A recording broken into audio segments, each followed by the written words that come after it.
Last we left our 5 sparks, the group had finally infiltrated the chambers of the Spire Mirage.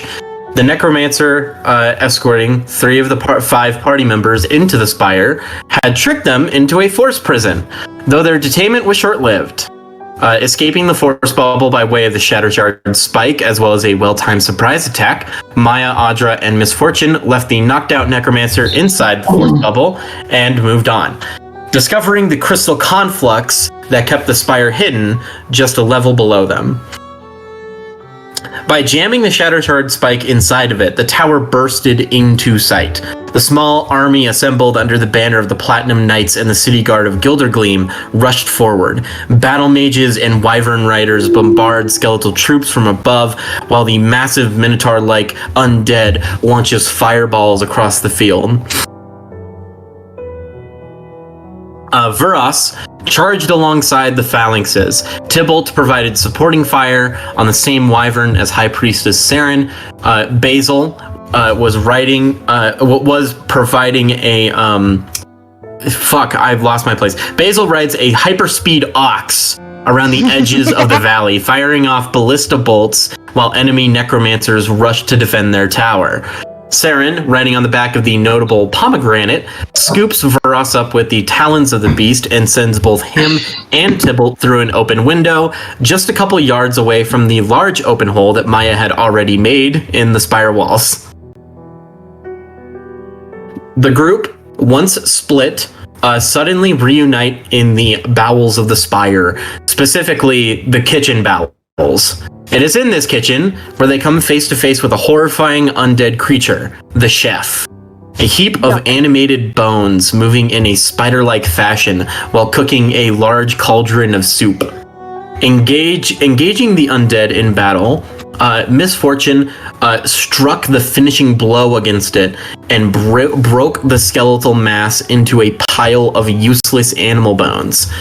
Wybert arrived just in time to be hit with an empty soup cauldron, and the group resuscitated themselves. What the fuck word did I just... Resituate? Resituated? Resituate! Resuscitate is... Like, you're not dead. Like, you were so close. I know. I just had a stroke. The group resituated themselves. The group resituated themselves to move up a level in the spire. Arriving in the dining hall, they are met with 3 oblivious mages awaiting lunch to be served. But instead, we open our scene far Lunch below is the dining hall. my fist. Lunch is not served. It's a knuckle sandwich. Yeah! Same joke!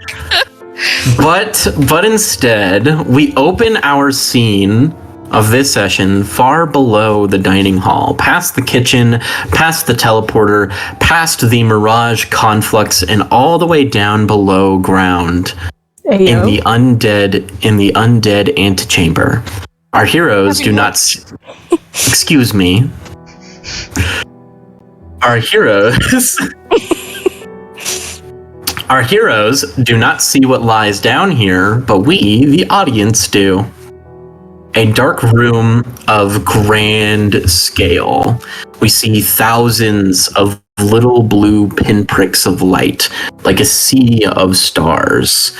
Though, unlike the night sky, there is a more eerie pattern to their arrangement. One by one, each light has a partner just a short distance horizontal to it, like the space between eyes. Led by the strings of light in their sockets, these legions of skeletal soldiers are lined up in spiral patterns that fill the entire antechamber. Pulled from the mass graves across Rathia, this collection of dead warriors is only a hint at the many casualties during the span of the last war. Suddenly, one of the skeletons stirs. Their skull juts upward like they are looking to the ceiling, possibly praying to some god. Spontaneously, engulfed in ethereal blue light, similar to the wisps inside the eye sockets, the skeleton flashes in this bright blue flame and disappears, leaving no trace behind. The antechamber is now bereft of sound, except for the muffled and distant noise of battle. About 1/3 the way up the Spire Mirage, in the mess hall, 5 daring adventurers and 1 Wybert are standing at the threshold of the great dining room. Allow me to change music. About 1/3 of the way through, we ball. We ball. Time for ballin'. Hi, roll for balling. Sir, what time is it? Oh, it's ballin' time. It's balling time. About ball o'clock. Ball o'clock. 5 brave adventurers and Wybert. And Wybert. The most apt description.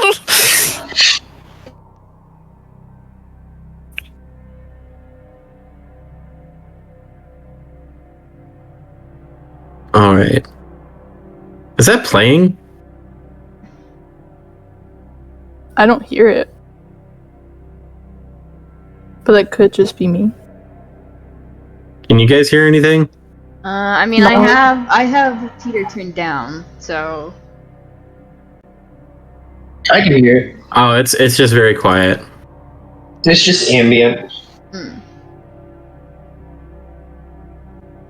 All right. All right. A room that fills out the full diameter of the wizard tower. Long tables set with utensils and plates. A couple baskets full of fruits and breads are set out for light snacking. There is a hearth with a burning magical fire inside of it. You can tell as the fire produces no smoke. There is a large ring-shaped table in the center, with one section of it open-ended so it doesn't make a full circle. In the center of this table is a runic platform with a glowing blue light that shoots upward into an open hole in the ceiling. 3 errant necromancers waiting for their lunch had just been chewed out by a superior who was floating in the light before they noticed your group approaching. The levitating necromancer looks down at your group and then at the 3 other mages. And then he goes, "Hey, morons, make yourselves useful and deal with the intruders." Then he rises up into the air through the beam of light at the center of the room. You guys realize you don't have to listen in, right? He's our boss, though. Yeah, Is he still... Sorry. My bad. Go ahead. You're Sorry. good.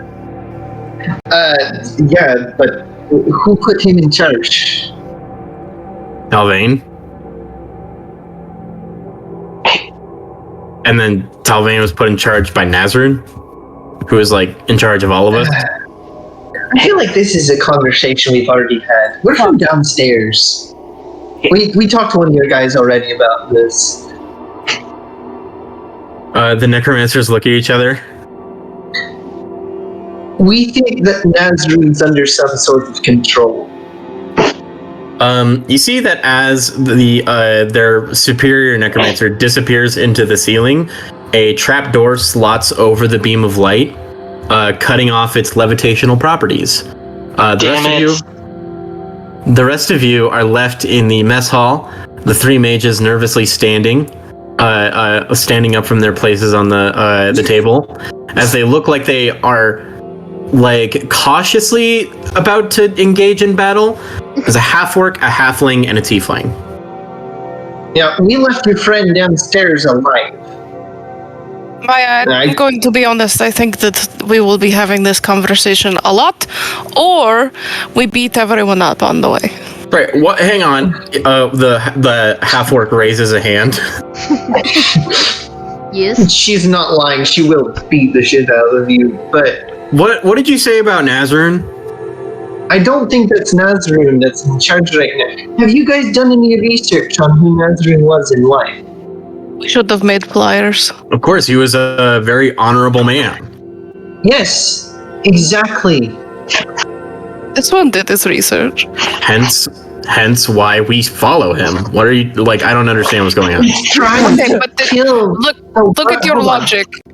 Look, I want you to repeat what you just said to yourself. He is a He is a very honorable man, which is why we follow him. That is a very sound logic. However, Yes. would a good honorable man be doing this? You mean destroying the shackles of our governmental system? Probably. Of course. Honestly, Yeah. I agree with that entirely. But killing the masses of innocents to do so? Right. I don't think that's something that a quote-unquote good and honorable man does. You know, correct me if I'm wrong, but, you know, doesn't really track, does it?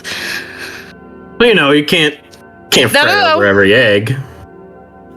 When you're making Okay, the so- mother of all omelets. Well, Okay, now but you you're a don't need to terrible crack person. every egg, and that's what he's doing. You have a family? I don't. Nobody, I don't did even nobody, have an omelet at this point. did nobody get that reference? Anyway. I don't know, I got it. I realize. No, we got it. I didn't. Oh, I definitely. We're just refusing to acknowledge it. Standing here! Jesus. Anyway. So I think it's a pretty good omelet. Do you have a family? Yeah. Do any of you have families? You see the halfling pipes up, he says, yeah, like a huge one. Are they safe? Well, yeah. Are you Are sure? they going to be safe? Nazarene will spare them during the day of burial. And how do you plan to, like, how did he prove that he was going to do that? Because it doesn't seem like he's been making a whole lot of effort to spare people that haven't done anything wrong. An entire village was wiped out. No, Hold on. multiple villages, not just An one. entire village full of- Villages, smillages, who care? There were multiple villages full of innocent people. There was. Oh my god, I can't remember the name of the first I village. mean, some of them probably deserved it, but like not all of them. Tibbet Pass. Tibbet Pass. Tibbet Pass. You ever been there? Tibbet Pass? Not really. Yeah. Well, nobody else will either at this point. It was wiped out. Who's doing Because it? it was in the marching path. You see, the tiefling speaks up and says, "Wasn't that the place Talvain went to during the last rising?"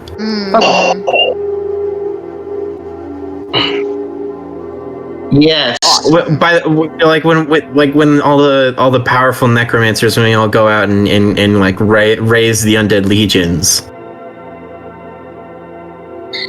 Sorry, should I not be saying this in front of everybody? No. And the orc goes, probably not. Oh no, you should. I mean, what's the harm, right? Hey guys, Hold on, sorry I hold on, spilled the thank you. beans. For actually informing us of that.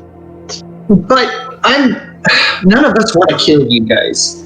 None of Well, us we don't want to want kill you. Right, Cool, then you we're should in mutual leave. agreement. And we will move on by you. Hang on. Logically, we are 3 incredibly powerful necromancers, and you're 5 dinks and the loser from downstairs. All right, Hey, Wybert. That's it. Now he's gonna die. And I go in, whoever started it, and I'm gonna knock him in the nose with my staff. Ding! 5 dinks and Wybert, and Wybert goes, "Hey." Well, I was gonna spare you, but you've insulted me. I mean, so now Wybert I'm is going to kill clearly you. braver than the rest of you, considering that he actually, was able to This take is a matter of action and do pride shit now. himself. I don't who's take making? insults. I got a 25 to hit him. We gotta He's roll. getting hit. You're like 30 feet away from him. My mom got 50 feet of movement. We gotta roll. I suspect that we gotta roll initiative for this, right? Holy I mean, shit! this would it be a surprise attack? Because I mean, we were just talking. If I don't think it's a surprise attack when somebody is running 30 feet directly towards you in open air. Instead of replying that I shit myself! I mean, if a linebacker was running at me from 30 feet away super fast, like that's gonna scare the shit out of me, and I am probably going to get tackled. However, it's not a surprise. Like I can see it coming. Okay, that's fine. We can roll initiative if you want. Bitch. But I am gonna hit him in the nose with like the blunt end of my glaive. God. All right.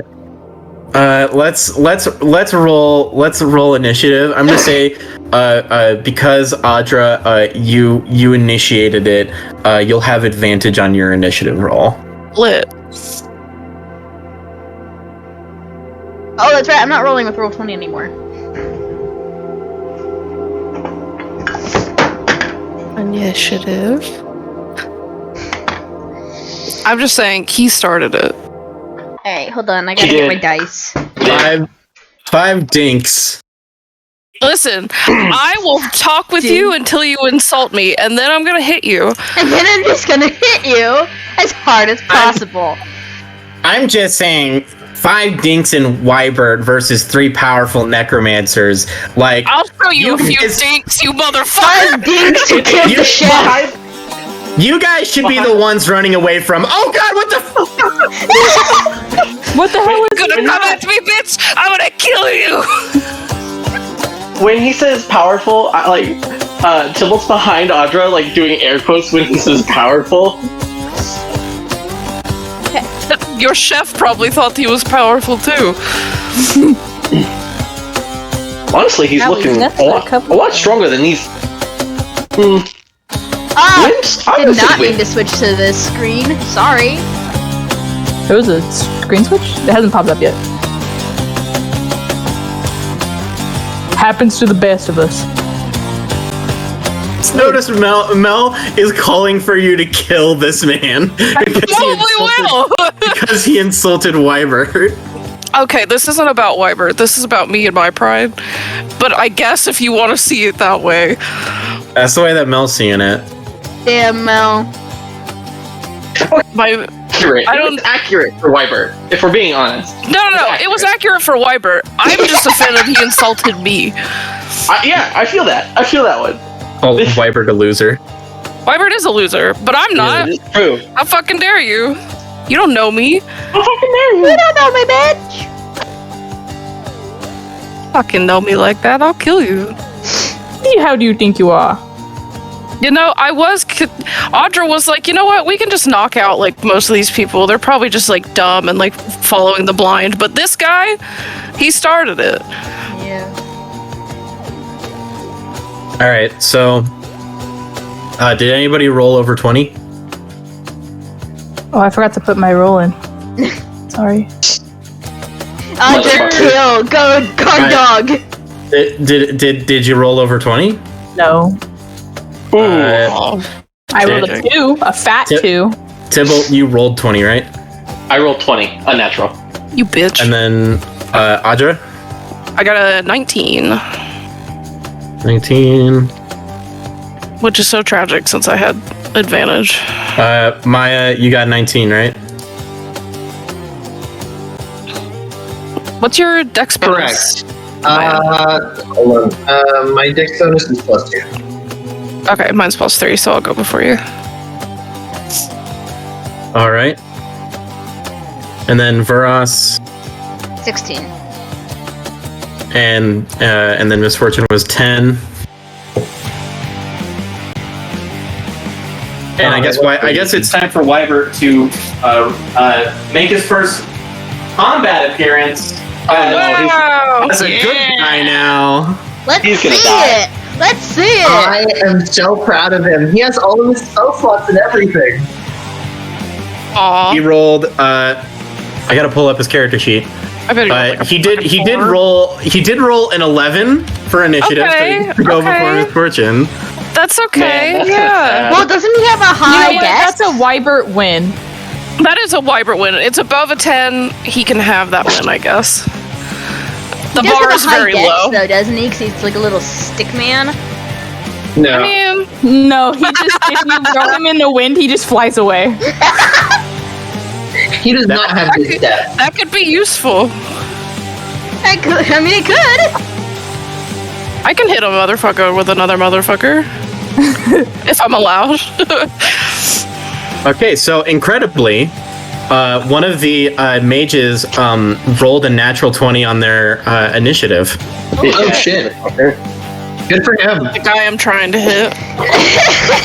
Because that'd be some shit. It is actually the guy that you're trying to hit. This guy!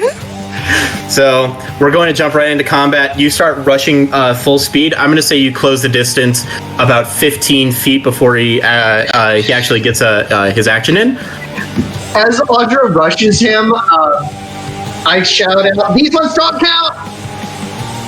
What was that? Those don't count! That's bullshit! Why wouldn't they count? They're not undead! What did you say? Why are you saying that they don't count? That doesn't make any sense. You can't just make up rules in the middle of combat. They're not undead! What did you call them? They're not undead, is what she said. Since when does undead have to be the only thing that counts for the... I don't think that should matter. You're counting undead, so... They'll be undead when I'm done. Sure hope You're not. gonna be a dead son of a bitch, I tell you that. I'll tell you that. So Audra, you're gonna need to make a wisdom saving throw. You're a monk, you should be good at that. Fair.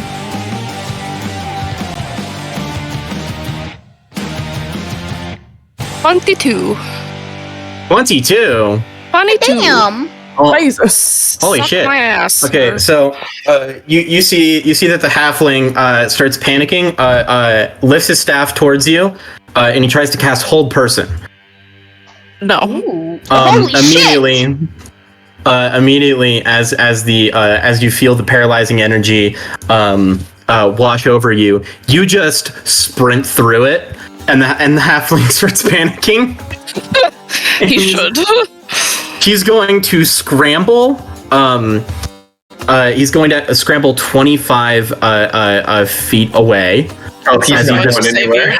As he just fucking dips. He's just like running to the back end of the. He's running to the back end of the mess hall.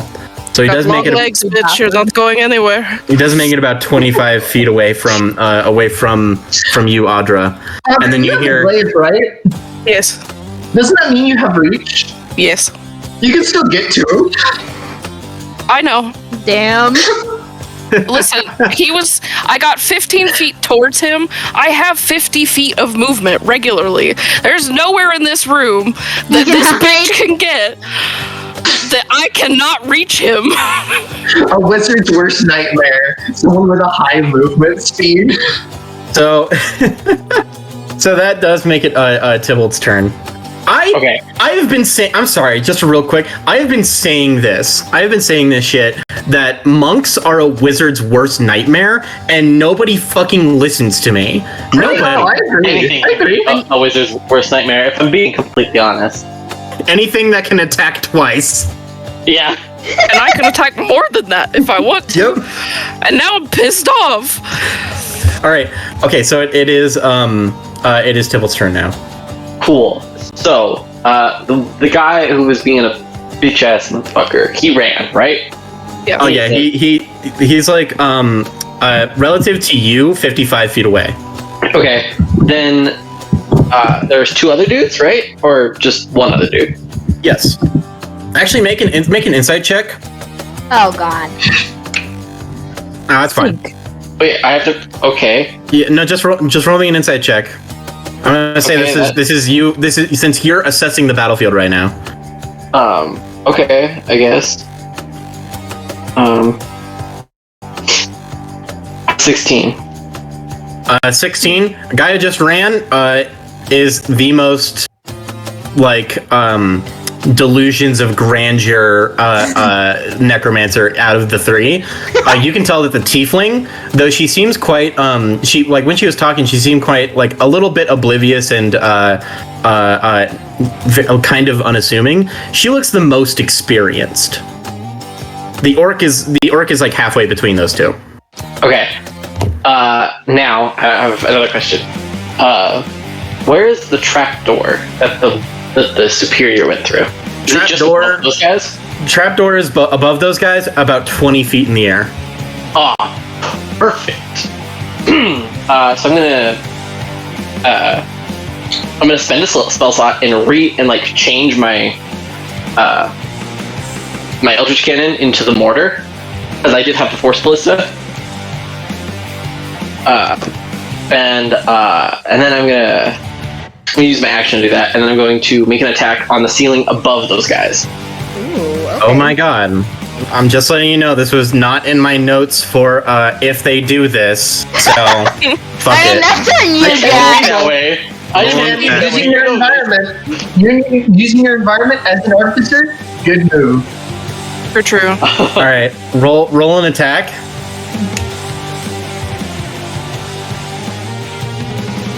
So, you're not gonna like this. Was it a natural 20? On God. On God? On It didn't happen. God. Alright, roll me that crit damage, I guess. On God? That is. I can't remember how much damage that is. It is. Blowing a fucking hole in the 48. ceiling. 48. Are we doubling the dice or doubling the damage? It's up Yes. to you whether you want to double the dice or double the damage. I'll double the dice. Just a Just a little Speedy. silly time. That's a little goof.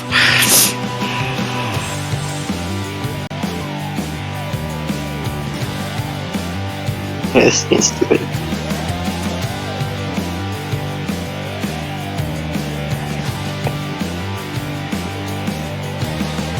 That is 21 damage.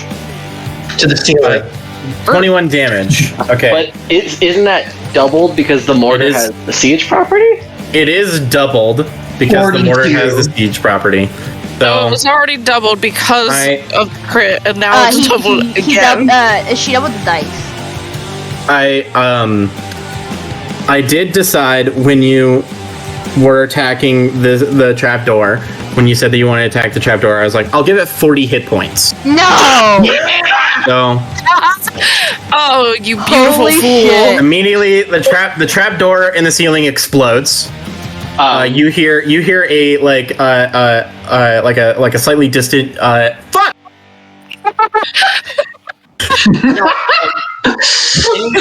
Holy Any shit. like rubble fall down on these other two guys that are below it? Let me fucking roll to see if that Throw happens. you whores! It's like, Alright, I'm hey, gonna here's roll this battle them. we're gonna start the session with, and then immediately Tim was like, I'm gonna shoot the ceiling. I'm gonna roll dexterity saving throws. That's 2 17s in a row. So the other two, the two necromancers, they actually like notice that you do that, and they're like, oh shit, and then they like dive out of the way. So they don't take any damage from falling rubble. Yeah. But that's fine. Yes. Audra, roll a dex saving throw as you're running through the falling rubble. Oh, easy. Okay. Easy. 21. Yeah, you start hopping off shit. Like, I can imagine like you're There's jumping 5 through the rubble, dicks, jumping off one the of them running bridge. through fucking rubble, and the other one having shot that rubble. so Tybalt, is that the end of your turn, or do you have more to do? Nah, that's it. I'll wait till next turn. Holy Okay. Hi, Christ. Ugh. All right, so that does make Audra's turn. Yes, good. I'm following after the motherfucker that insulted us, but mostly me. Personally. Mostly me personally. I'm going to run up to him. I got an 18 to hit. All right, 18 to hit. Yeah, that hits. Good. It hits!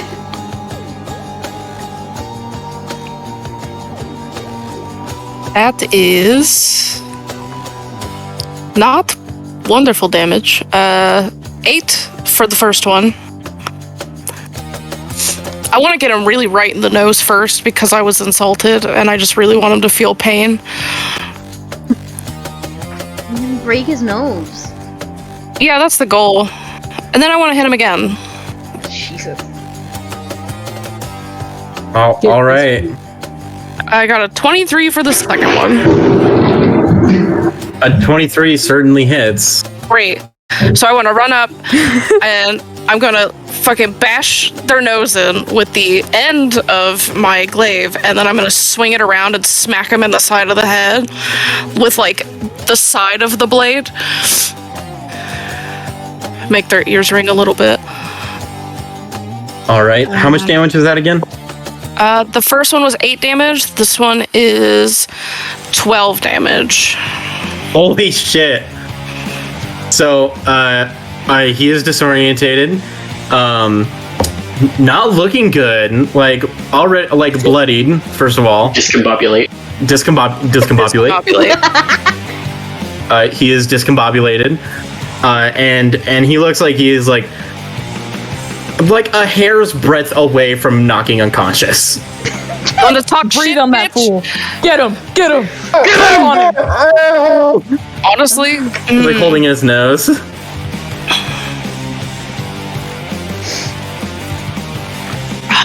do I want to... No, I'm not gonna use a key point. We've got a long way to go. You do. We do. Yeah, But I only have 2 spell slots I am left, gonna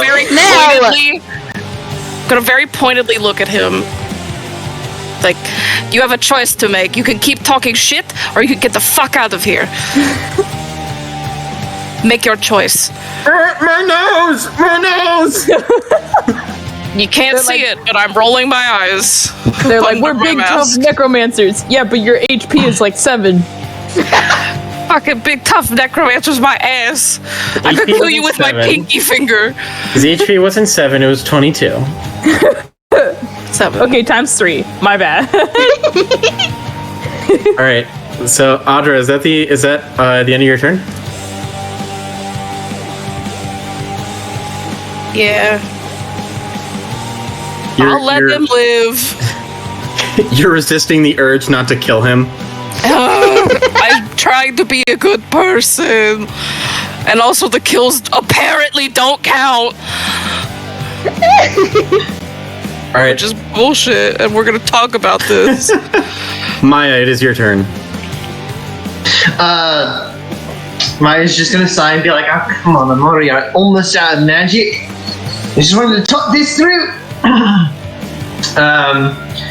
I need the halfling. Actually, no. I just need to roll for that. Never mind. How far are they from us? Halfling is 55 feet away from you. How far are the other 2? The other 2 are about 30 feet. Okay. Then I will. And they're close together, right? They're 10-foot distance between them. I need them both to make Constitution saving throws. Oh shit!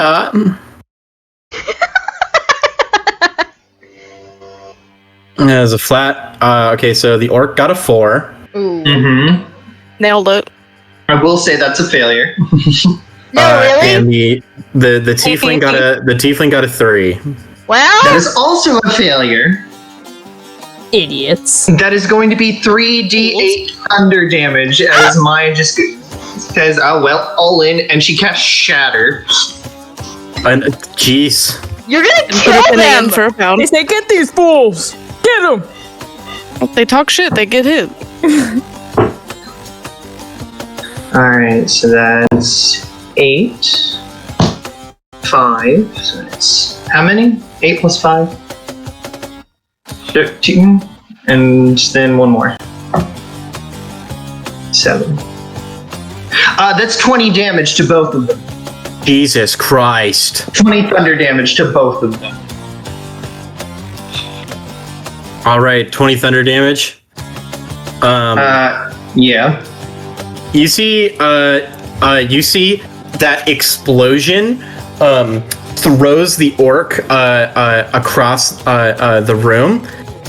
He like hits the ground. He is also on 2 HP now, and he immediately raises his hands up in the air and says, "I give up." Good boy.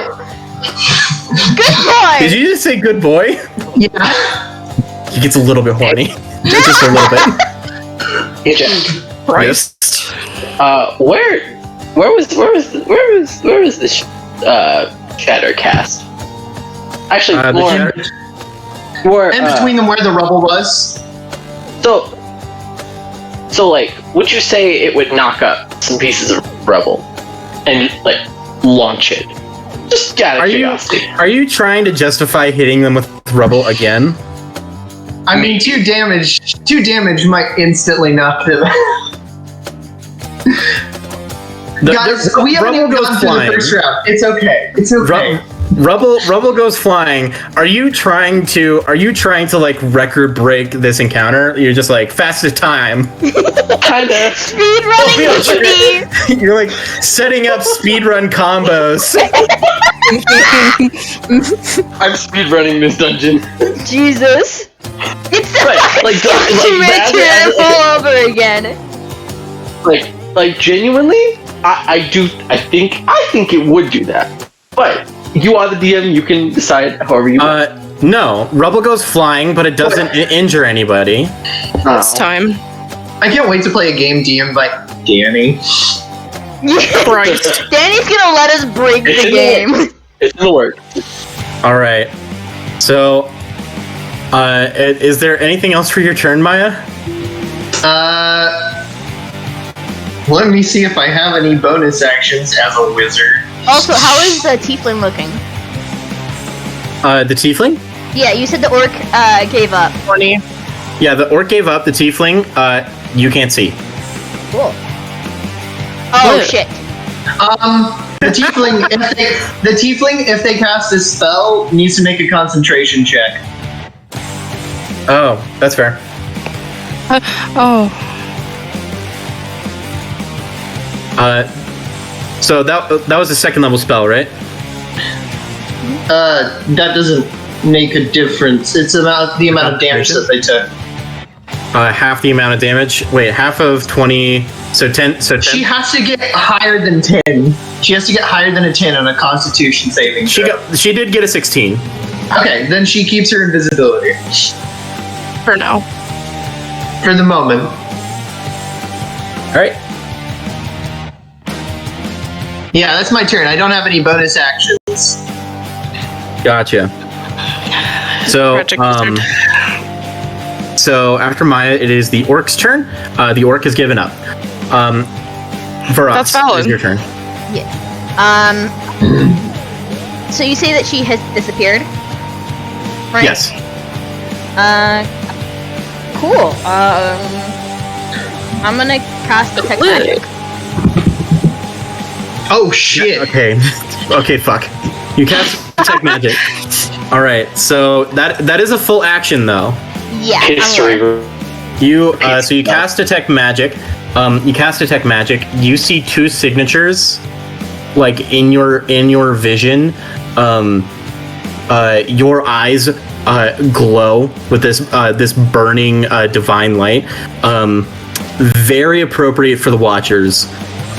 You scan the room and then you find 2 signatures of illusion magic.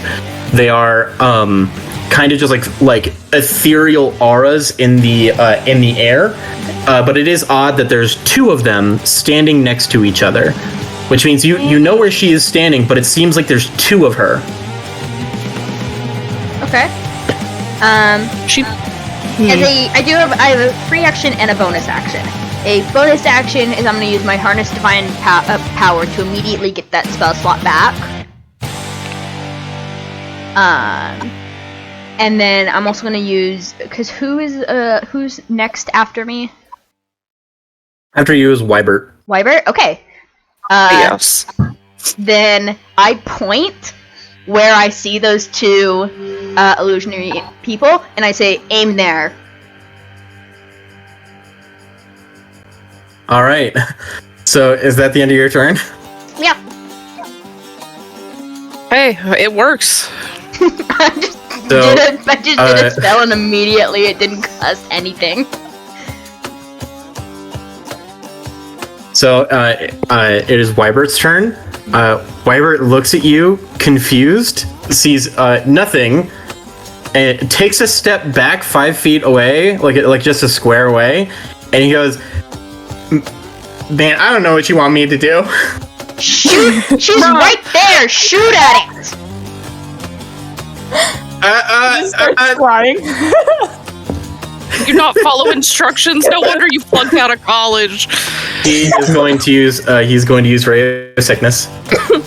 Fair. He does it so at disadvantage. Be sick. Woo.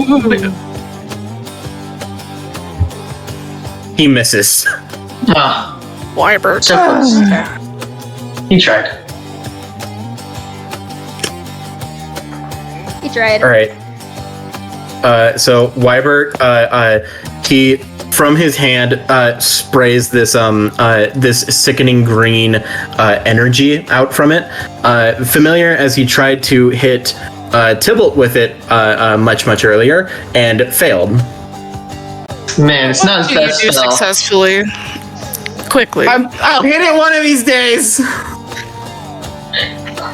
One of these days. Alright, it's practice. Don't forget your abjuration spells. Protect yourself if you need to. I would like to Thanks, say Detect Mom. Magic is up for 10 minutes, so if these move at all, like I'm watching them. I'm So tracking. you're just pointing your sword right where you see the two illusion. Radar. Yeah. I love our tuning fork dragon. Yeah. What dear lizard I see? Everything! Miss Fortune. Hi. Talk about. Who still need to be fucked up? The orc is gone, but I mean, the orc gave up. So yeah, he's fucked off efficiently. And you know what? I respect that. There's the halfling that's I think 55 or something feet away that Audra is next to, and then there's the Audra is tiefling and bullying him. Yes, I am. I'm guessing Okay, it's I'm tiefling gonna and let her maybe do that. someone else who's hidden And with the- illusion magic that Vuras is pointing with his sword towards. And he's like pointing where they are. Okay, swag. Can I throw my little spicy knife at Use this this spicy thing? knife. The tiefling. Right. It's assumedly the tiefling. Yeah, right where Where he's pointing. Varas is pointing. But I can right. throw it too. I can throw bink bink. You can throw two, but you have to make both attacks with disadvantage. That's okay. So Okay. hold on, let me roll my 1, 2. First one was a 17, second one was an 18. So first one is 7. So I Holy hit. shit. I would assume I hit with a 17. All right. Hold on. That was just from my first dagger. Well, first, that is your first dagger, which Okay. means a couple things happen. Oh, swag. So you pull out the daggers out from your from your. This is your magic item, right? The bracelet of flying daggers. Yes. All right. My spicy knife. So you throw Spicy one knife. dagger. A spicy knife slings through the air, and this was kind of a wild guess, but you nail it, and it stops mid-air, right in My the lord. air, and you see the invisibility disperses. There's two images of the exact same tiefling. Ah, fuck. Duplicity shit. Oh, but the fact that your sword stopped. It is actually displacement. The illusionist projects an illusion that makes the illusionist appear to be standing in a place a few inches from its actual So location. not only did you get them The- all invisible, The effect lasts for 1 minute and it ends early if the illusionist takes damage. So, not only does she poof back into existence, she like with this dagger in her shoulder now goes, oh, and then her displacement disappears, so it's just her, and you no longer attack with disadvantage. Okay, She really went good, for it, huh? She was like, not only am I going to be invisible, but also I'm going to make a second me. There's no way I'm going to get hit. And then, And Miss and then was the like, fucking dragon was like, oh, no, okay, hi! Misfortune is finally fortunate. Finally, so and you're not proud. gonna believe this next one. So I had rolled at disadvantage for my second roll because I assumed that I maybe wouldn't hit, and that was a 24 and a 21. So, I'm so proud. So you hit. 24. I'll roll the damage for those. I'm going to cry. Has this woman also already taken damage from my shatter? She's fucked up. Yeah, she's fucked up. But you don't get sneak attack on this. It's You're doing okay. amazing, I sweetie. assumed as much. I wasn't sneaking up on her at all. But the damage is 5 and 7, so I don't remember how much that is. I don't know how to do math. 5 plus 7. It is 12. Dude, I always keep my She is- calculator. She I is hit her in bloodied. the shoulder, and then I hit her in the knee. Ooh, Oh, You damn! won't be adventuring after that. My knee. Miss Fortune's just looking down at her hands like, oh my god. I did it. I did it. Jesus Christ.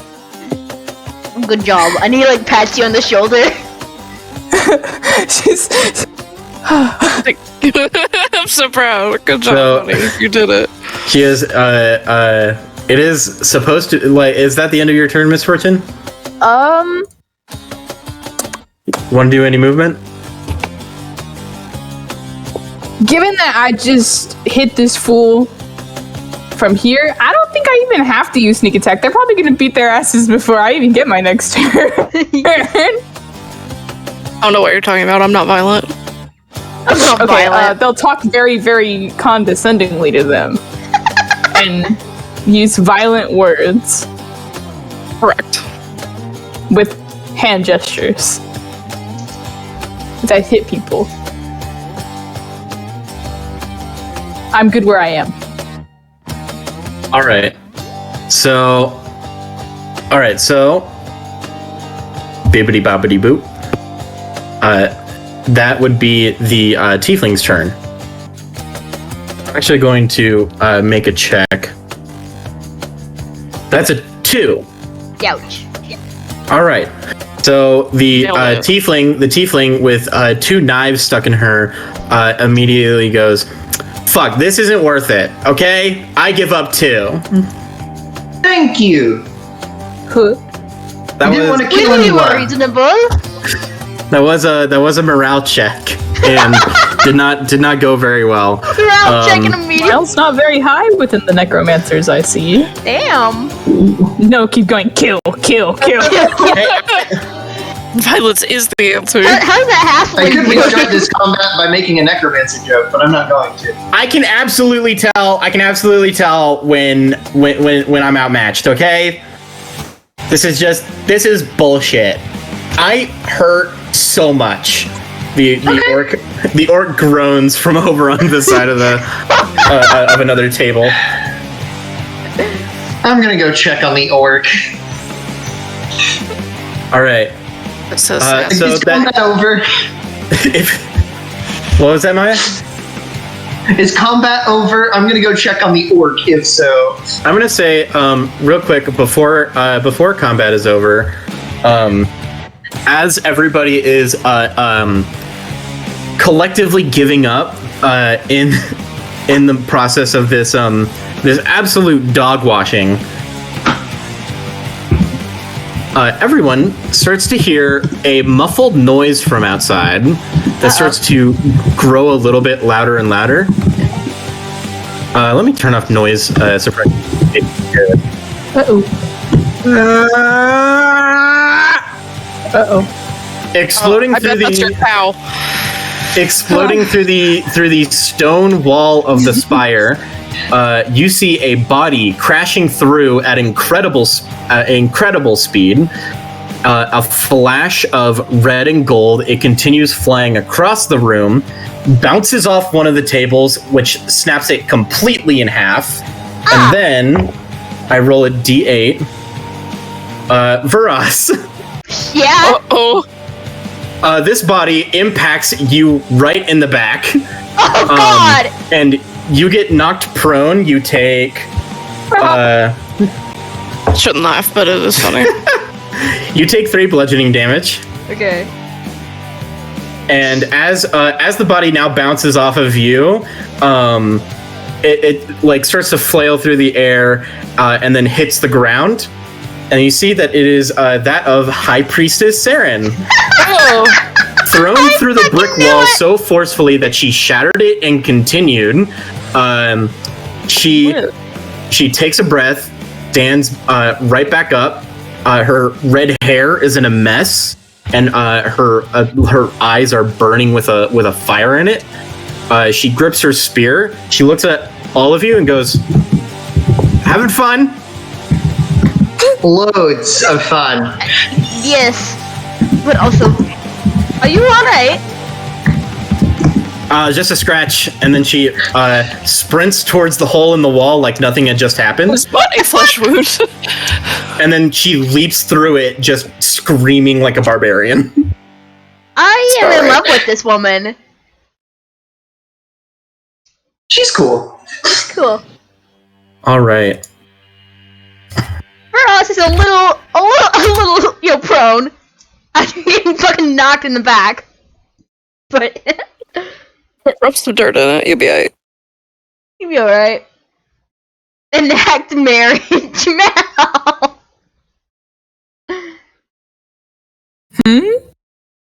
Enact marriage now. Press X to plan engagement. We don't have time for marriage. There's necromancy about. Have to punch dead people. I have to punish people that insult me. This is what happens. Punish people that insult you. Let this be a lesson. Where's the fucking music that I'm looking for? I don't know. Where is it? There's a song I'm a big fan of that I think I'm going to put on Audra's playlist that essentially says, "You sound like somebody who's never been punched in the mouth." And I feel like that's very accurate for them. Hey, Jack. Yes? Just have a hypothetical question. Oh, What was that? What would happen if, say, the tower would collapse? We would probably die. Roll me an Arcana check. Okay, I'll take that one. That one's a fair one. But that was a 23, by the way. I don't know if you heard me. Well, wait for this campaign to end. That was a how much? 23. 23. Arcana check. Okay.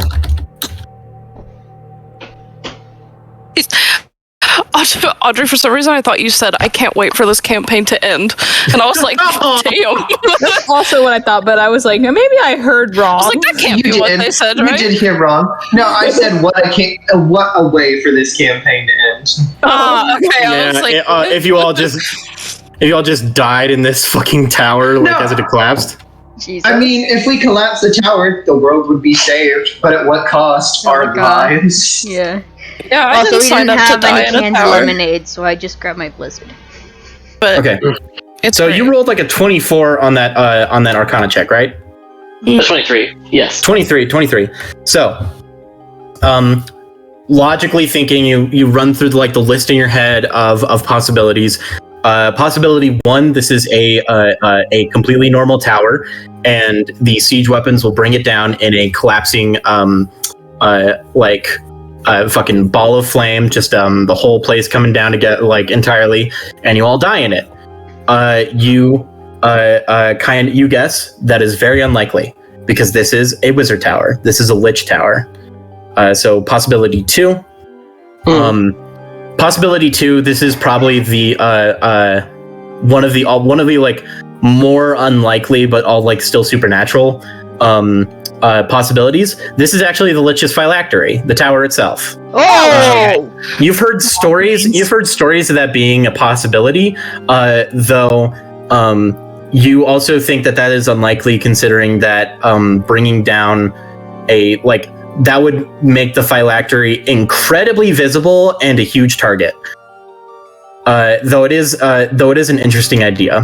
You believe that there was a lich long ago who tried the same sort of trick where people didn't really suspect that the tower itself was the phylactery. But option number 3, this tower with what you've seen and how magical. Is that it, or is there a possibility number 3? There's a possibility. I'm talking about possibility number 3 right now. Can you hear me? I can. Just making sure I'm not like lagging. Give me a sec. Dani, Danny's brain just doesn't work. Yeah. I mean, dude, that's relatable. You guys are back. Oh, thank God. Oh, Damn, All right. Dani, you are the problem. I Yeah, thought possibility number 3 is that with what you've seen of this tower already, it is very magical, and there is a good chance that it could be like reinforced with magic, so that its structure still stands. You know that from seeing it outside, the base of the tower is a huge mass of crystalline protrusions, which could have been generating the arcane field. They could have been doing other things. They could have other purposes to them.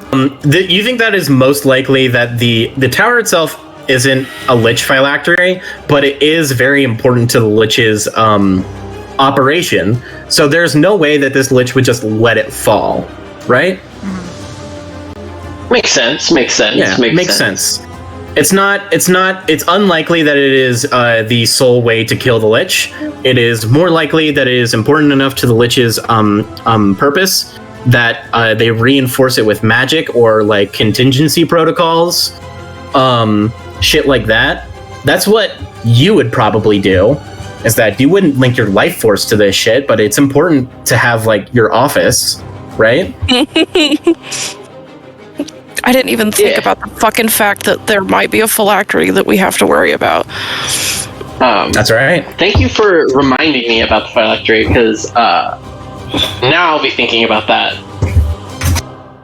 So, God, fuck it. Of course, Lich. If he's a Lich, phylactery, He's a Lich King. No, I allegedly. I do appreciate you indulging in my hypothetical. We may move on now. All right. So keep all of this in mind.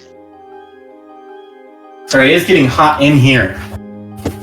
My room, I have the window open, but like, my computer's lying to me. It is not 67 degrees. It is hotter. Your computer? I'm sorry. Interesting. Theo's computer. He's clocked in more hours on it now than you. I mean, if we're going by squatters' rights. We're going by squatters' rights. I'm gonna have to send him a notice. You're gonna evict me? No, I'm gonna send a notice so I can get my laptop or my computer back. Oh, that's okay. That's fair. So,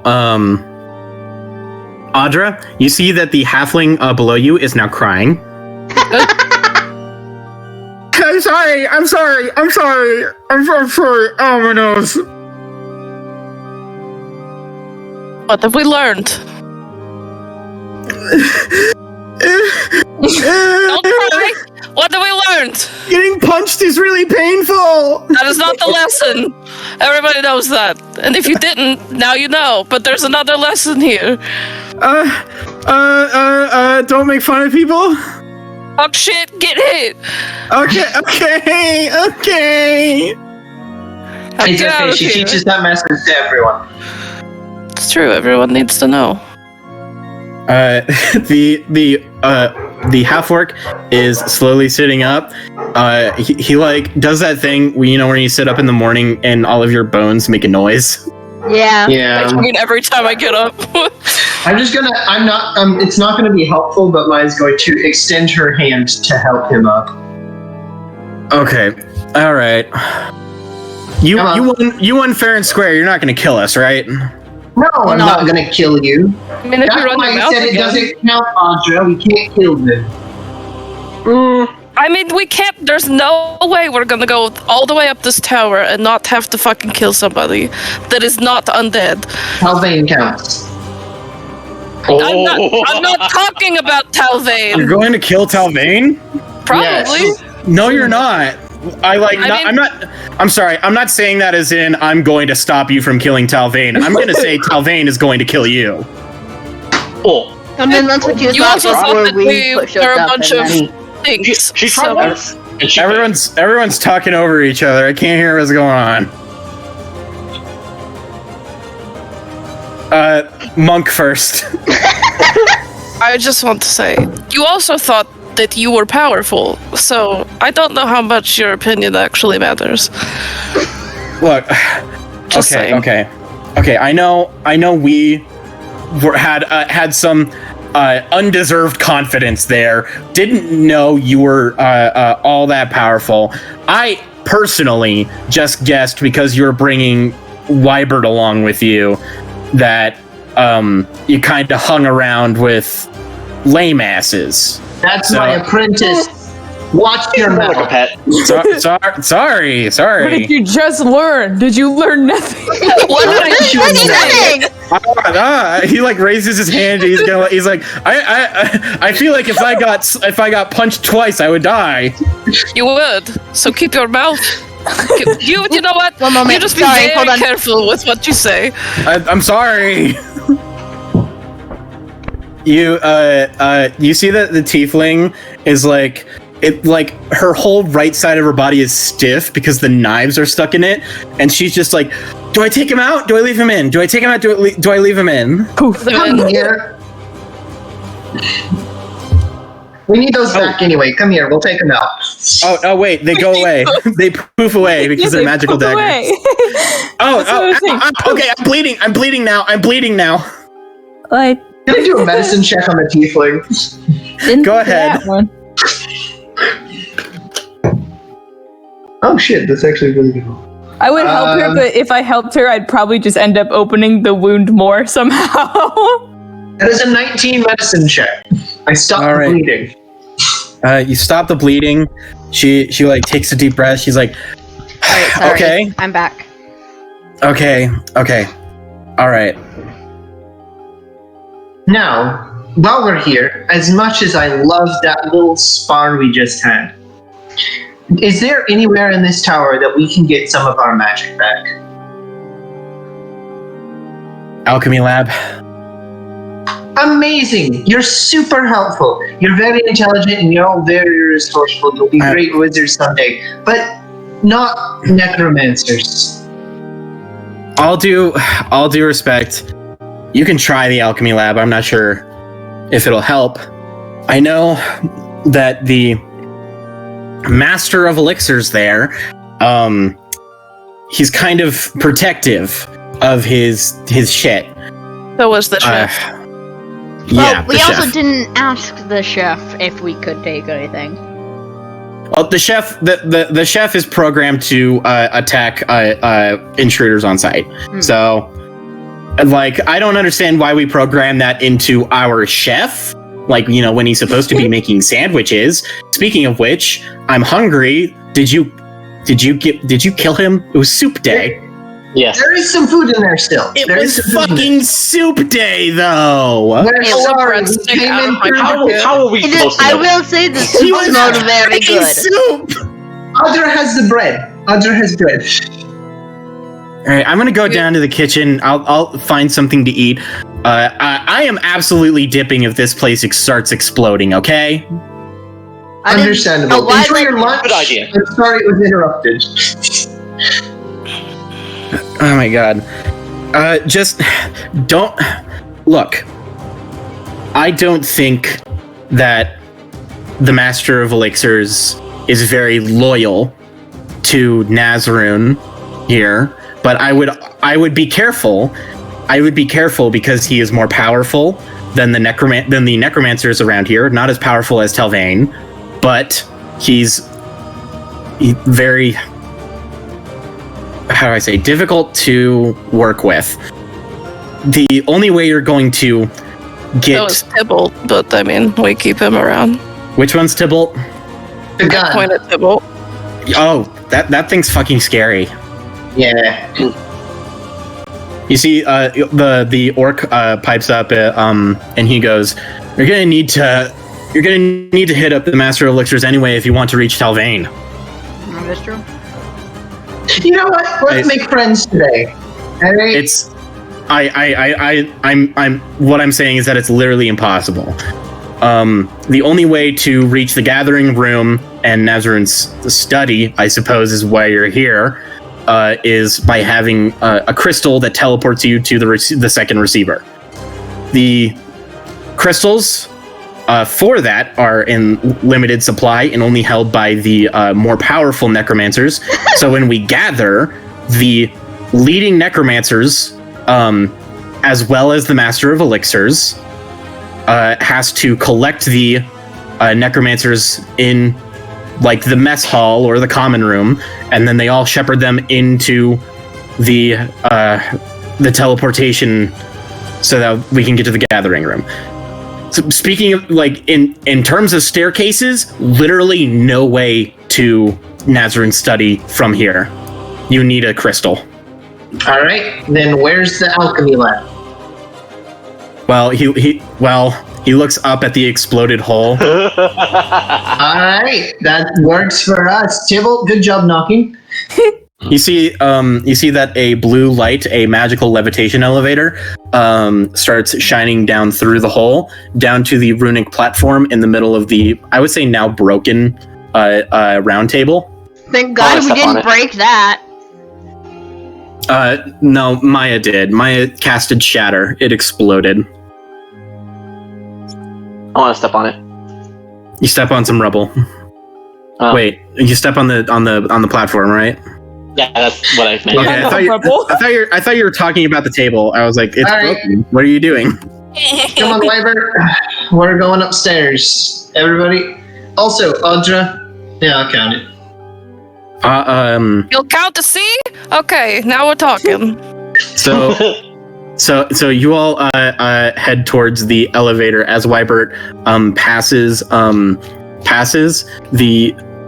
The orc looks at him and he goes, "How'd you convince these scary women to bring you along?" And Wybert looks at him and he goes, "I have no fucking idea."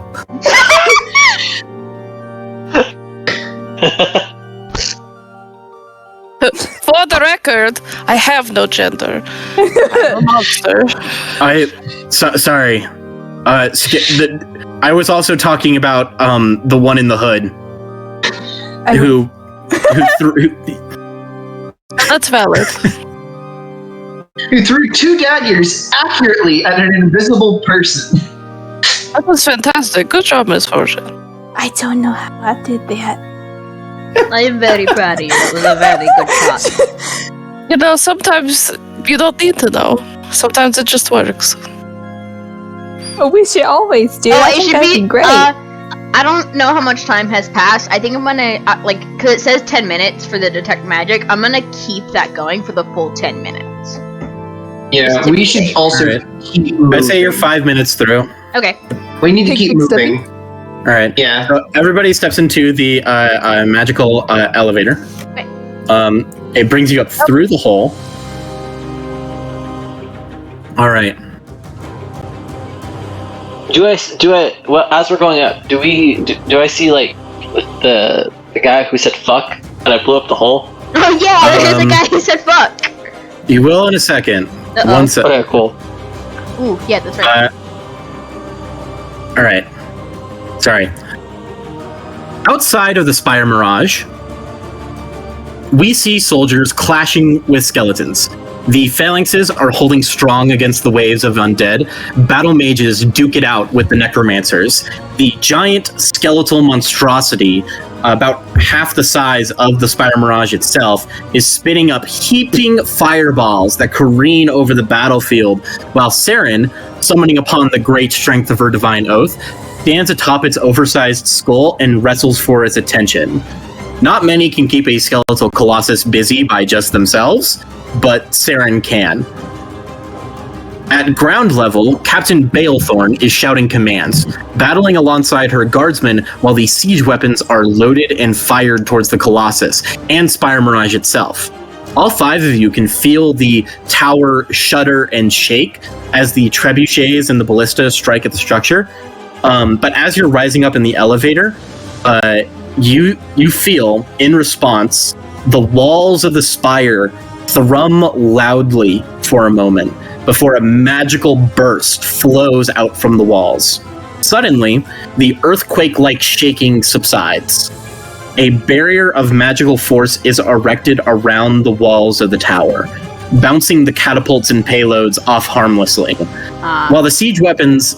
Well, this is what I mean. This is one of those contingencies. While the siege weapons become momentarily ineffective, there's still hope that this magical this magic barrier isn't impenetrable. Ajma responds with a rallying cry, assuring the guardsmen and paladins around her that this fight is far from over. The burial barrier, yeah. Definitely sounds like a necromancy spell. Back inside the spire. Doop doop. Oh my god! Good. No, I have to. We're gonna have a bad time! Yay! I have this written down. The trapdoor is 20 feet up in the air and is locked. A thieves' tools check of 15 can break the trapdoor open. Except that, it's not there. Or a 40 damage mortar. In parentheses.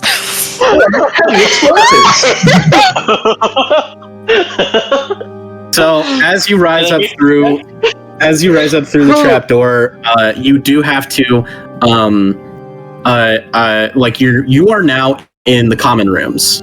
If Koden, you already changed that. Yes. Dude, all right. The other end of this elevator is located at the end of a long corridor with many doors and split turns. This is the common rooms, the circle of burial's dorm rooms for the lesser mages. The wood of the doors are dark in color, the corridor bereft of windows and instead lit by deep purple crystals. In the middle of the corridor, speaking over ascending stone, is the necromancer from earlier. It feels like he's in mid-conversation. He's like, intruders on the common room floor! And then another voice responds, though staticky and faint, like speaking, they're actually speaking through like a fucking walkie-talkie or some shit. You hear a familiar voice. Do not allow them near Lord Nazrun's study. The Lich King cannot be disturbed. Yes, Master Talvain. The Lich King's actually just taking like a really relaxing bubble bath, and he's like, I need my me time, and if you interrupt me, I'll kill you. It's just like, listen, it's my 12 o'clock nap. Don't interrupt. My candles are lit. I have the spa music on. Do not disturb me. Do you remember what happened to the last person who disturbed me? Yeah, that's what I saw. Exactly. So, as you all get into the common rooms, and the necromancer finishes with the sending stone, he goes, "Halt! Step no further, and I will not hesitate to kill every one of us." I want to fire off a warning shot. Wait, hold on. Hold on. As he says that, you see that from the splits in the hallways, from corridors that you can't see directly, dozens of undead severed hands. No! Disembodied and crawling on their fingers. These crawling claws make their way into the hallway and fill it up. Fill up the space of the hallway. On the back of each one is carved an arcane glyph. So, Tybalt, as you raise your gun to take a warning shot, he points a wand towards you, and you find yourself in a Mexican standoff. Well, Mexican standoff is like 3 people, right? Yeah, well, I was going to say that I'm now aiming at him with my hand axe. So it is a classic standoff, and these crawling claws just stop dead in the hallway. And he goes, "When I command with this wand, each glyph on the back of these hands will explode. We will all die in necrotic smoke. So back away and leave this tower." Can I make an insight check on this man? Make an insight check. I would also like to make an insight check.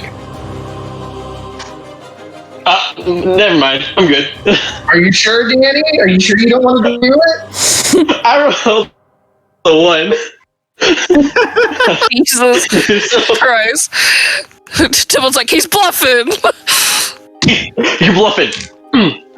Where's that scene from Yakuza where one of them is like disarming a bomb and he's just, and then it just shows the building exploding? Oh no! It fell under the table. Oh, God damn it! tragic. Well, Where did my dice go? Holy shit! while you're retrieving your dice. 17. 17? Was that 17 total? 18. 18. All right. While you're doing that, Vuras, Yes. make an Arcana check. All right. Oh wait, that's right. I have to roll. That's 20. Okay. 14. 14. So Vuras, as your detect magic is still active for the last few minutes, you look down at the crawling claws, like incredible amounts of necrotic energy, like that animate and move these things. Right. These severed hands. It's just covered in necrotic energy. Okay. The glyphs also give off necrotic energy. Gotcha. Your what you extrapolate from that is up to you. Okay. Maya. I am here. You see that this necromancer is holding the wand and his hand is shaking, nervous. He looks unprepared. He looks frustrated, and you can't. This is all from body language. You can't see his face because his hood is up, and the robes of distortion hide his face. What did you roll again? A 18? I rolled an 18 insight check. 18 insight check. There's two possibilities. He is bluffing, or he is terrified. He is terrified of what he might do. If he's bluffing, then he's scared of you. And if he's not, he's scared of himself. Or maybe he's scared that if he fails, Talvain's gonna kill him. That's also a possibility. That's probably in a little bit in both of those possibilities. Either way, he is scared of Talvain. Tybalt, put your gun down. I turn to look at Maya. I still have my gun out. Well, huh? Did I hear you correctly? Yeah. Yeah. Unless you think you can take out that wand in a single shot. I wouldn't mess with this kid. He's terrified for his life. After Maya mentions that, do I notice that?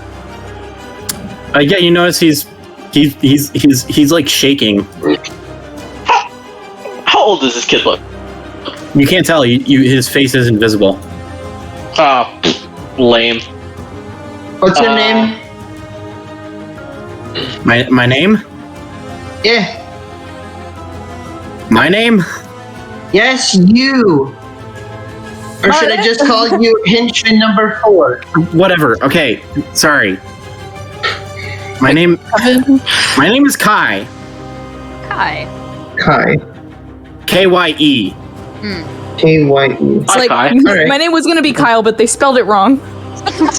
Lift it out. Oh, Took the L out. we're in a bit of a pickle here, aren't we? That's right. So leave before this place fucking explodes, okay? It won't explode. I don't think What the fuck makes will you? do What that. makes you think that? I think I point to my I think it's the leftover glowing eyes. Why are You your can eyes see glowing? My eyes are glowing. Oh, I don't know that. I can see that there's no. It's all necrotic. There's no other sort of magic that would cause an explosion. The glyphs, they are not. That'd be. What sort of magic? This is me, Koden. What sort of magic school would that be? Probably. Glyphs of warding, which is what you might suspect the most likely source of that would be, are abjuration. Abjuration. If they were like, otherwise it would be evocation. Okay, that's what I was thinking. There's no abjuration or evocation. It's just necrotic. So I imagine what it is that the glyphs that are on these hands are so that you can control them, but they won't explode. He takes a step back. Hey! Bullshit. No. Hey. Kai. I put my gun down, like I point it downwards, and I take one step forward. I'm very, I guess, theatrical with it. Like, I'm not. I want him to know I'm not threatening him, basically. Hey. What? Okay. So what if they don't explode? I can still command them. I can tell them to rip you all limb from limb. And why would you want to do that? To protect the tower? To protect Lord Nazarun? And what has Lord Nazarun done for you? Just out of curiosity. Give me a place to stay, to live. He's given me everything. He has taught me magic. His disciples. I take another step forward. In the same sentence. He doesn't even notice. Yeah. I think. How old are you, Kai? Old. I feel like that's a little bit of a personal question for this situation. No, I am trying to talk to you like a human being and not a villain like the rest of these guys. Presumptuous. How dare you? That is very presumptuous. I'm 25. Oh, baby. Hey.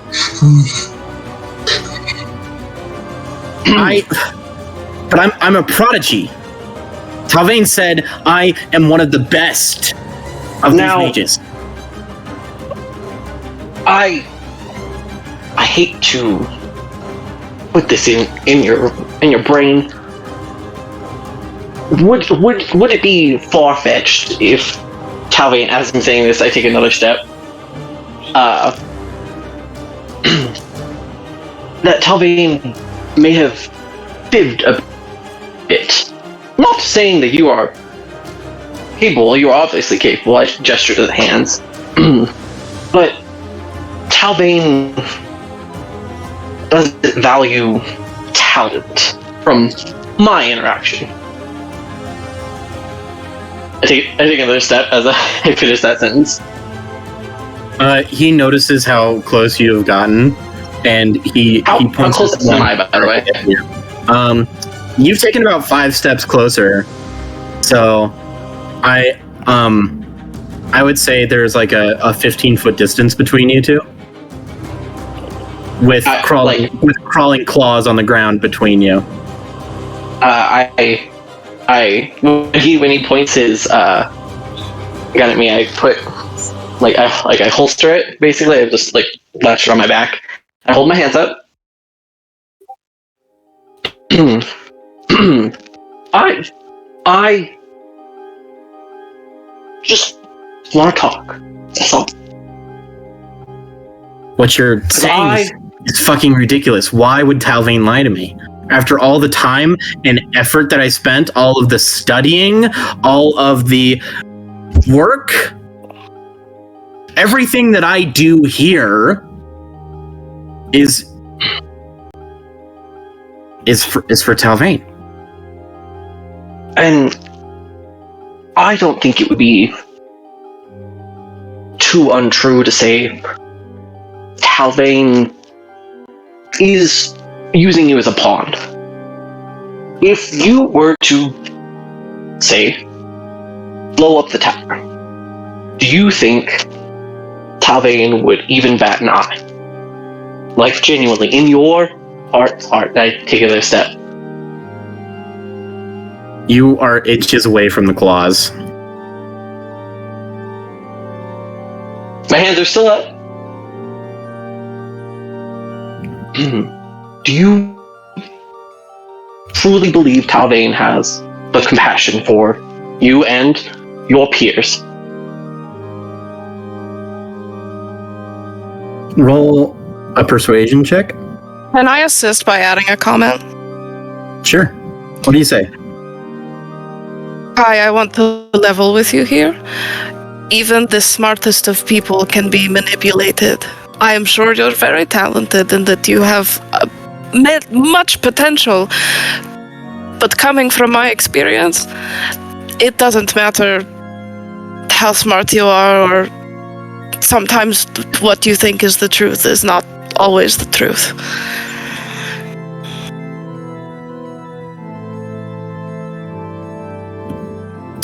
All right, roll with advantage, Tybalt. Okay.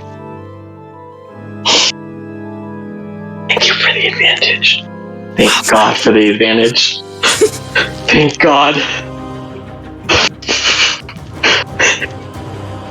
My first roll was a 2. Oh God. You're so fucking welcome. The second roll. Fucking hell, maybe I should have rolled for it. My second roll was 17. All right.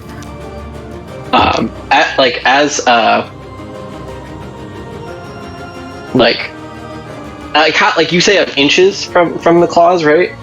Yeah. Okay. That would put me like 10 feet from him. You say? I would say you're about 10 feet away from him. Okay. Okay, that's good to know. So, but with the 7... I was gonna continue, but you say what you're gonna say. With a 17, you see that with his other hand, he pulls down his own hood, and his wand hand starts to retract, and you see he does look rather young, and when he says 25, you kind of notice that that's a little bit younger than you might have first thought, because he has a couple of whiskers, a like fur that goes down across his chin. He's like part gnome.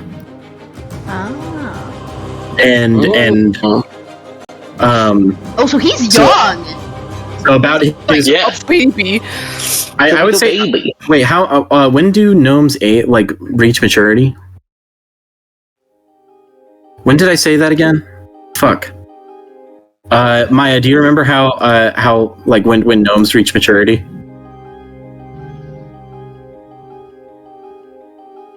Fuck man, I just realized I was muted. Sorry. I am bringing it up. Sorry. Oh, you're open. How dare you? Gnomes reach adulthood at oh my god, age 40. Yeah, They mature at the same rate humans do, and most are expected to settle down into adult life by around age 40. They can live to almost 500 years. So he is young.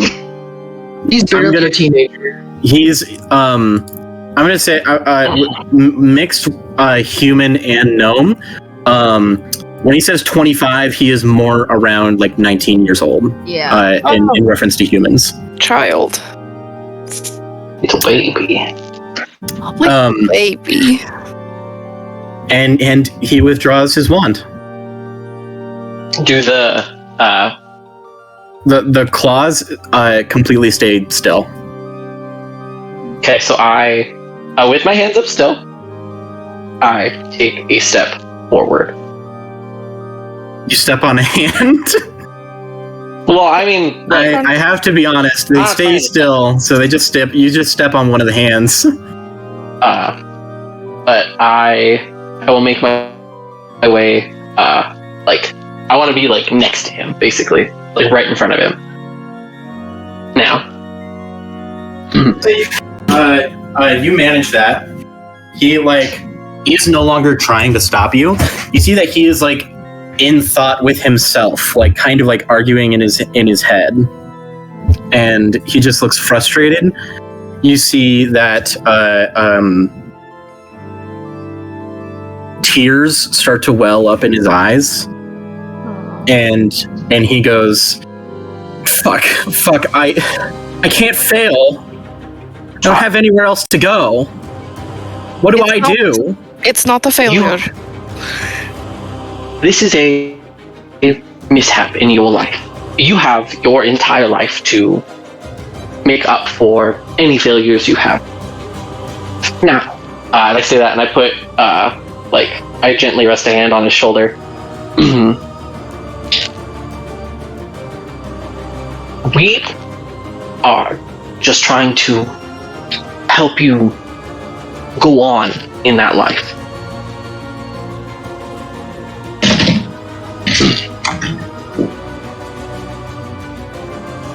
You can always start over.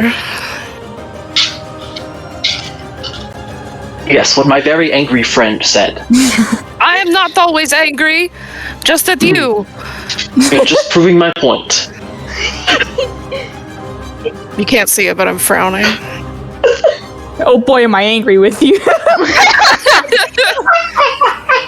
I'm angry with you, but I'm not going to say it. Right. You pull out a marker and make angry eyebrows on your mask. My mask, yeah. I just start bringing, I have little attachments to show my emotions. You have magnets in your mask! Yeah. With my hand on his shoulder, I'm gentle about it. I'm I do, try and, slip the wand from him. Not you're, I'm taking a gun from, a suicidal person. Dark, but fair. Fitting. Yeah. And fitting. You see, he takes a deep breath and he just hands the wand to you. Cool, now we have an army of crawling claws. I pocket that, first of all. And that's mine. No, it's not. Well, first of all, it's not attuned to you, so.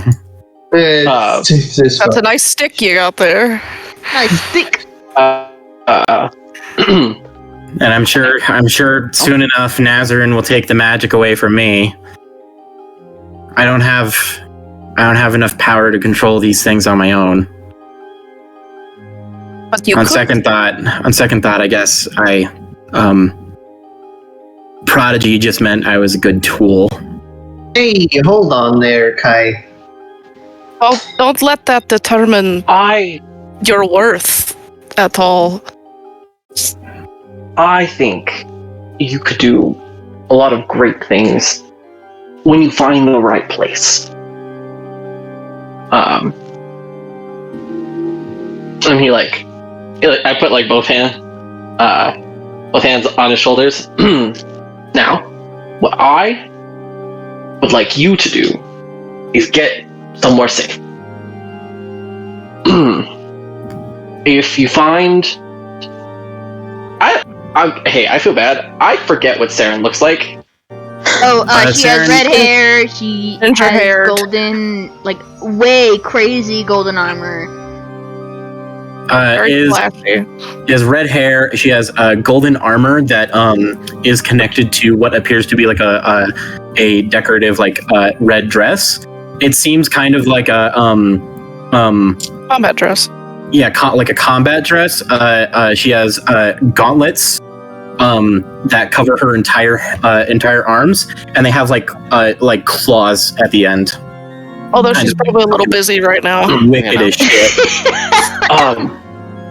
It's pretty gamer smart. If you can, I would like you to get out of here and find this like big gold statue woman. He tries to like approximate like the height. Okay. Tell her Maya sent you. Wow, using my name. All right. Or plan B, because she is currently fighting right at the entrance. You can sit down and wait right there. If you are not being hostile, nobody should hurt you, and you can wait. But you can tell them that we sent you, and you can start over. Or if you want to, you can play dead by the front entrance. Or you can play dead by the front entrance. That works too. Whatever, you know. You got the self-feigning death. It's a good one. I might just join the others downstairs and tell them.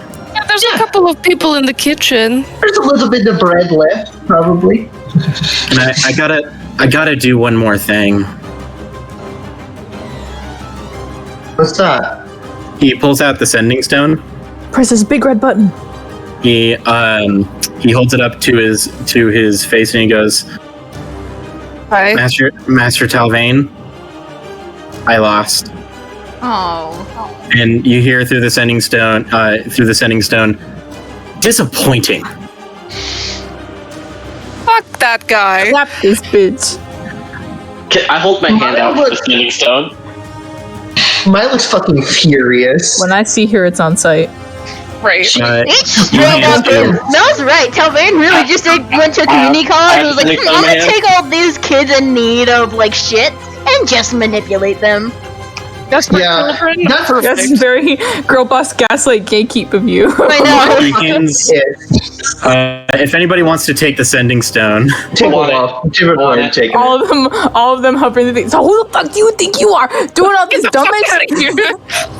These are kids. Fuck you. Think you're cool because you can boss around a bunch of kids, you fucking psychopath. Not all of them are kids, but they are younger than most of us. To me, they're all kids. It's like in real life. To me, you're all children. Tybalt, you grab the sending stone, right? Yes. I tap it, like just to make sure, like it's getting through. It's still it's like still mic on. check, mic check. It's still on. Talvain. Who is this? Your mom. The one you failed to kill.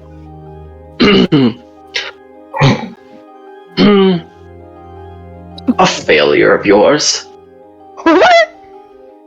Oh, so a nobody.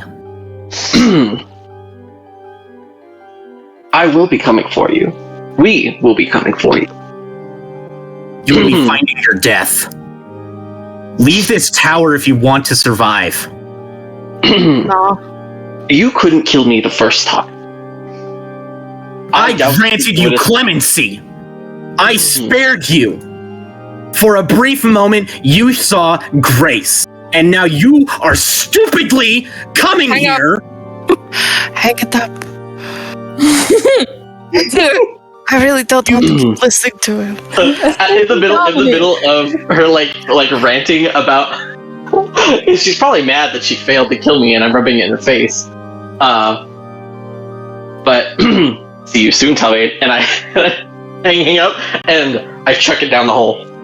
The day of burial will kill. And then it goes away. Just completely like gone, and you check down the hole. I turn to my party, dust myself off. All right, Master of Alchemy. That was our next destination, correct? Master of Elixirs. He prefers the term Master of Elixirs. Yes. Thank you, Kai. Thank you for correcting me. Yeah, no problem. I want to, if Kai will allow me, I want to move up to them and put a hand on their shoulder. He allows you.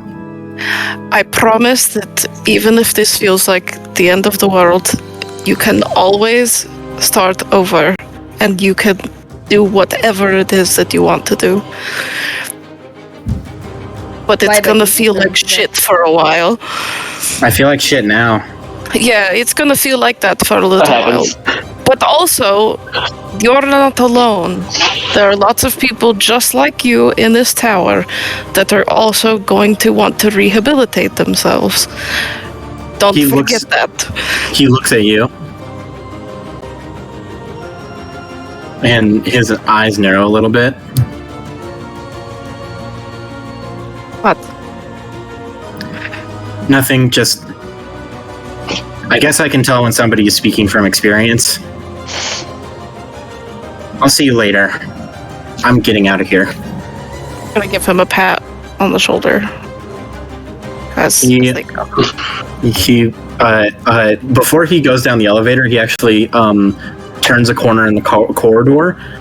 He is walking towards his dorm room to clean it out. Oh, that's fair. He's grabbing a chair. I know. Yeah, he's like, oh, my... You know what? Maybe we should let him keep the wand. I mean, we don't need it. It's just it's just a packing cube, essentially. Well, if you snap the wand, all the crawling claws will die. They won't explode, but they'll just die. That's not count. Yeah, I'm gonna be honest. This is me talking. I want to study this thing. Can you break it and study it later? There's a good chance. There's a good chance that if it is like a lot of things here connected to the magic of Nazarene, if Nazarene dies, this thing becomes inert. Also, Talvain, y'all keep spelling Talvain's name wrong. Oh, sorry. It is spelled Bitch. Oh, that's hilarious. Okay, that's good. Alright. Are we ready to go? Yeah. I don't know if I'm ready. I used all of my roleplay knowledge and brain power. Okay, you don't have to roleplay anymore, Dani. I'm sorry. I used all of it for the session. My bad. I'm gonna go back to being a fucking menace. A fucking menace. Yeah. I do find it maybe just talking like the meta-contextual narrative. I do find it quite ironic and fitting that so far Tybalt has had his most human moment, the most touching social interaction he has ever had. Then immediately said, "Tell Maya that she sent you instead of me," and then started talking shit to Talvain. Yeah, no, that is very on point. I love that. That's very accurate. He was like, "I'm gonna be a good person for like 5 minutes, but that's it." I gotta balance it out. You gotta balance it out somehow. This is like the second time Audra's had to like get personal with a stranger at this point, and honestly, they're just gonna be like, I can't do this anymore. All right. I'm getting personal with too many people. So, these dorm rooms are plain, though the beds are plentiful and comfy. You see that a majority of them are decorated with little trinkets and knickknacks, personal touches from the mages that made their homes here. It's much like the rooms of a mage college. Each bed has a chest at the foot of it full of personal belongings, and Wybert has actually found his own room and is already sifting through it to find all the important things that he can carry on his person. You see that he pulls out a collection of old letters that are stuffed inside a bound journal, and he pockets it into his robes. Is that from your sister?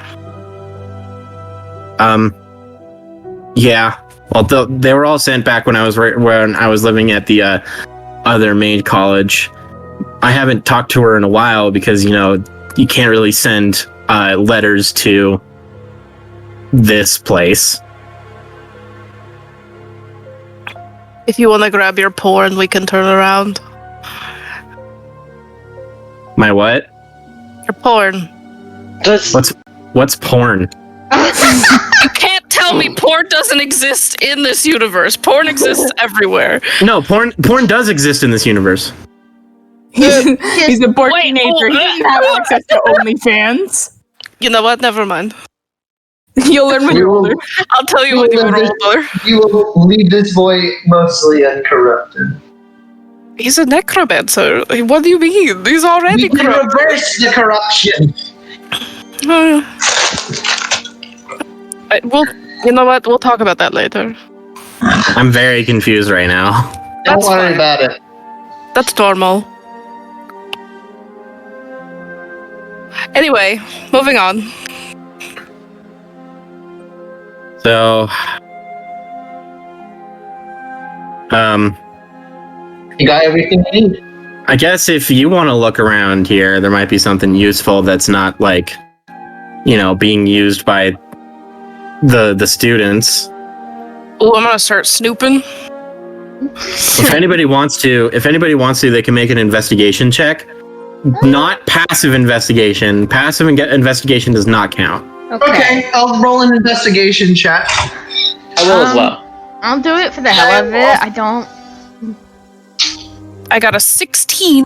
I will take the highest number rolled for an account for what you 22. get out of the loot. Oh shit! Oh, damn. Hold on, I'm getting the new dice out because I put my dice in before I went to go get this next. Okay, that's a 14. Did you just call me Audrey? No, I said Aubrey. Kill you. Damn. 24. 24. Aubrey! Bree! 0 to 100 real quick. Jesus Christ! So both Tybalt and Maya rolled 22, right? No, I rolled 24. Fuck you. 24. Fucking Christ. All right. God, you went so fast. Looking through all of the things here to find anything that is useful that isn't a personal heirloom, you find 245 gold. Holy shit. Jeez. 2 syringes of minor healing, Nice. a bag of mixed Force nuts, effects. a bag of mixed nuts, and a spare Right, yoink wand. it. I yoink the mixed nuts. And a spare wand. I kind of want that. You get the I'll be choose. honest. Do you want the nuts or do you want the wand? You only get one. Why can't I have both? Because you already have a wand. I'm going to immediately hand the 245 gold over to Audra.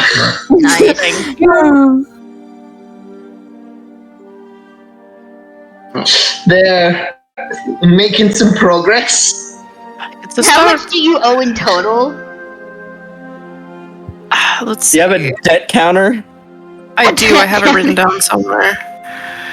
Let's see. She owes me 500 gold We have pieces. 2 debts in the party. So that was how much did you just give me? So it's 245. Okay, so you a little like almost half is what you just gave me. That was a decent chunk. Yeah, so you still owe me 255 gold. All right. So the dorm rooms are pretty quiet at right now. It's kind of strange. The magical barrier around the spire seems to heavily muffle the battle outside. And as you're searching through the dorm rooms, it's kind of like a near labyrinthian arrangement of small bedrooms. But tucked away in one end, you find the staircase that leads up to the next floor of the spire, the archive. Ooh, okay.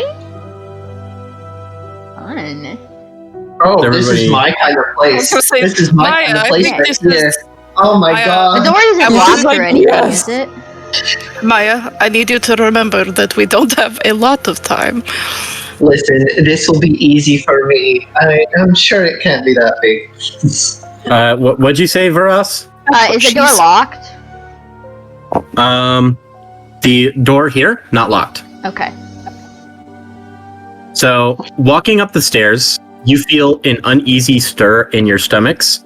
The background noise of battle is muffled behind the barrier, and there's a low thrumming just beyond the brick walls.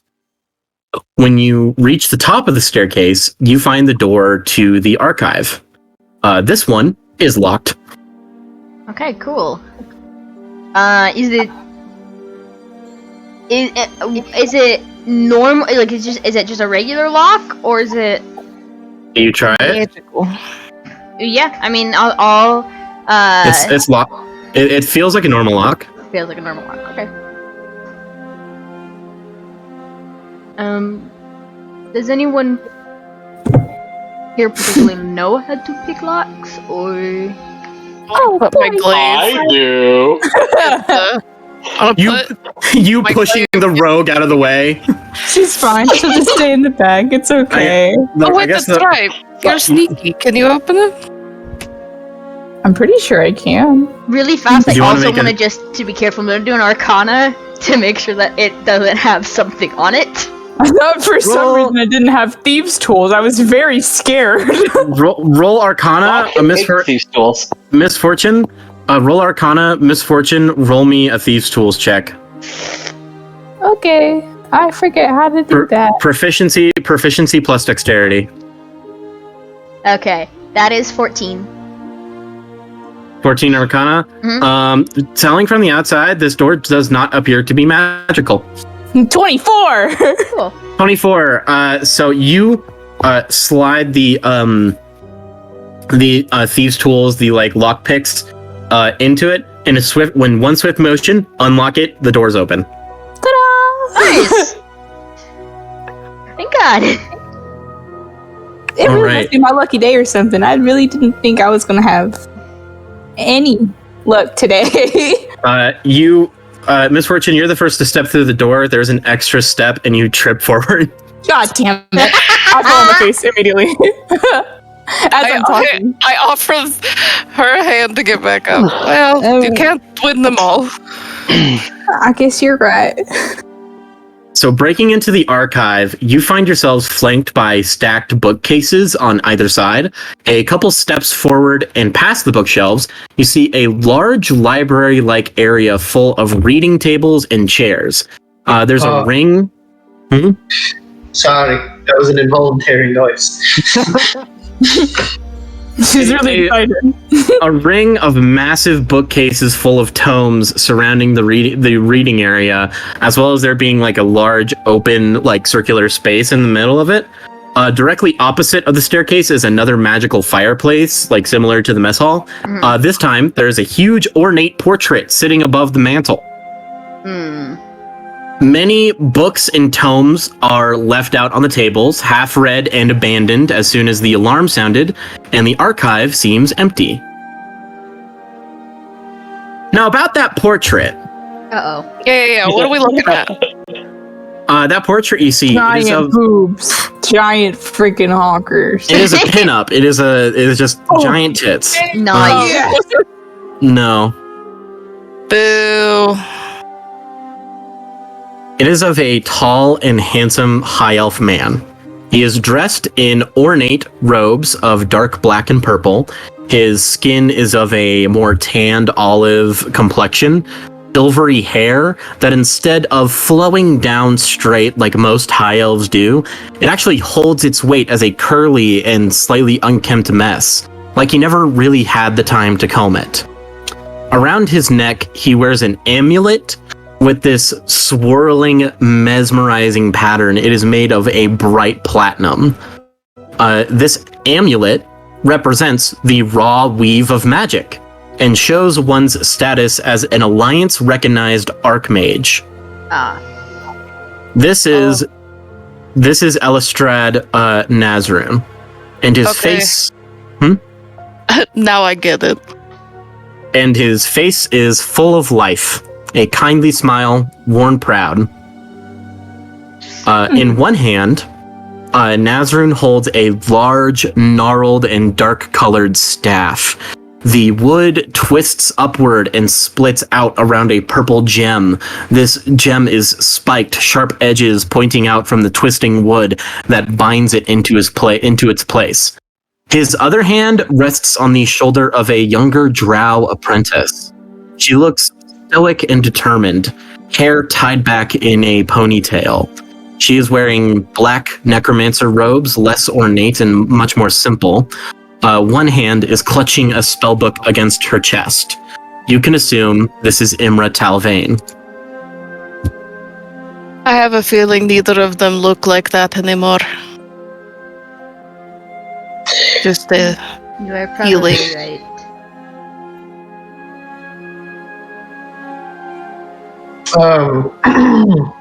a shame. I will He's handsome. I will take note of this. Hey, Maya, Yeah? you have what's your passive investigation again? 22! 22? Okay. So, Would you like me to roll investigation? Are you sure? there is something you notice as you're looking at it. There's something a little strange about this portrait. You notice that the subjects of the portrait, the two individuals, are oddly positioned, as though a little off-center in frame. Once more, a portion of Talvain's side is entirely cut off, completely omitted from the painting. Ah.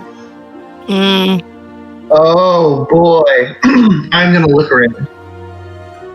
Is there anyone here? Perception check. Okay. In fact, everybody can do a perception check. Alright. Good. I was gonna do one regardless if you said I could or not. 12.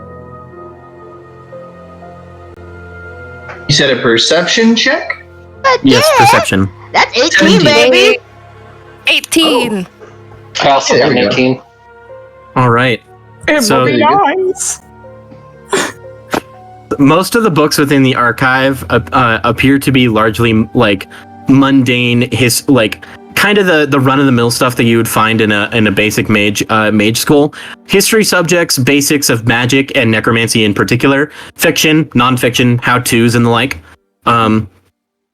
However, you all notice there is no staircase, no magic elevator, no way up.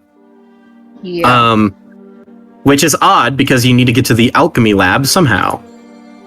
Now, everybody who rolled, Levitation. there is still some things of interest in among the books. It might take you a bit longer to find them, Maya. You do find some spell tomes for basic necromancy spells, like Ray of Sickness and Necromancy 101. Ray of Sickness and Cause Fear. You can tell this is where Wybert learned how to cast those spells. Mm-hmm. So if you want to grab a I just immediately put those back on the shelf. I have no interest in learning those. All right. So everyone who rolled an 18 perception check, Yeah. there is something that sticks out. Okay. The mantle of the fireplace has 3 perfectly shaped rectangular holes in the stone, and if you look closer, it looks like a book might be able to fit in each one. Yep. Mm. Alright. Maya, Yeah. Puzzle time. did Nazrun write any books? History check? Damn. Roll a history check. Hell yeah. And while I'm is this waiting. No, go ahead. Sorry. I was just gonna ask something. Would this be considered magical items, or would this area be considered magical items for these tomes and stuff like that? And magical items and what? It's for the tomes and stuff like that.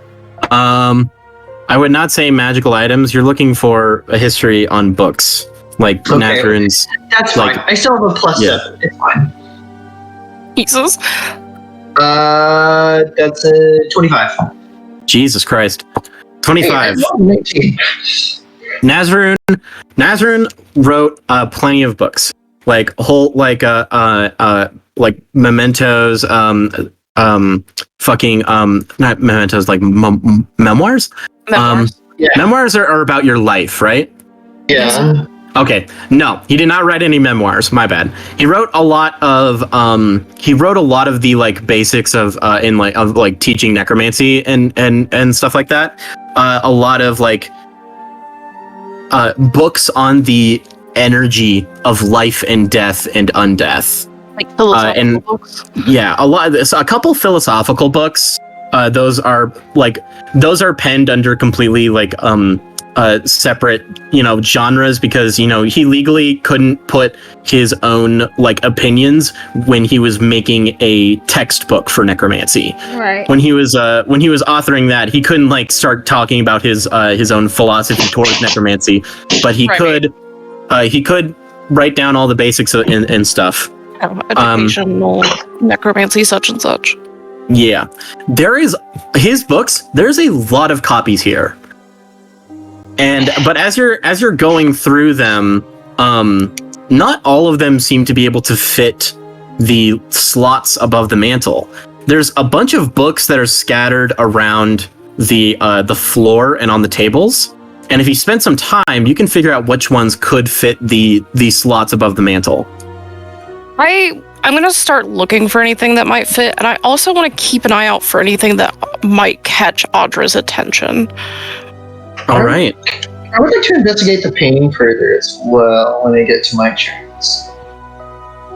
I will say, Maya, your passive investigation is like 22, right? Yes, correct. You did it. You did Oh, okay. it. You. Okay. I'm being completely honest with you. You will be looking over details a lot.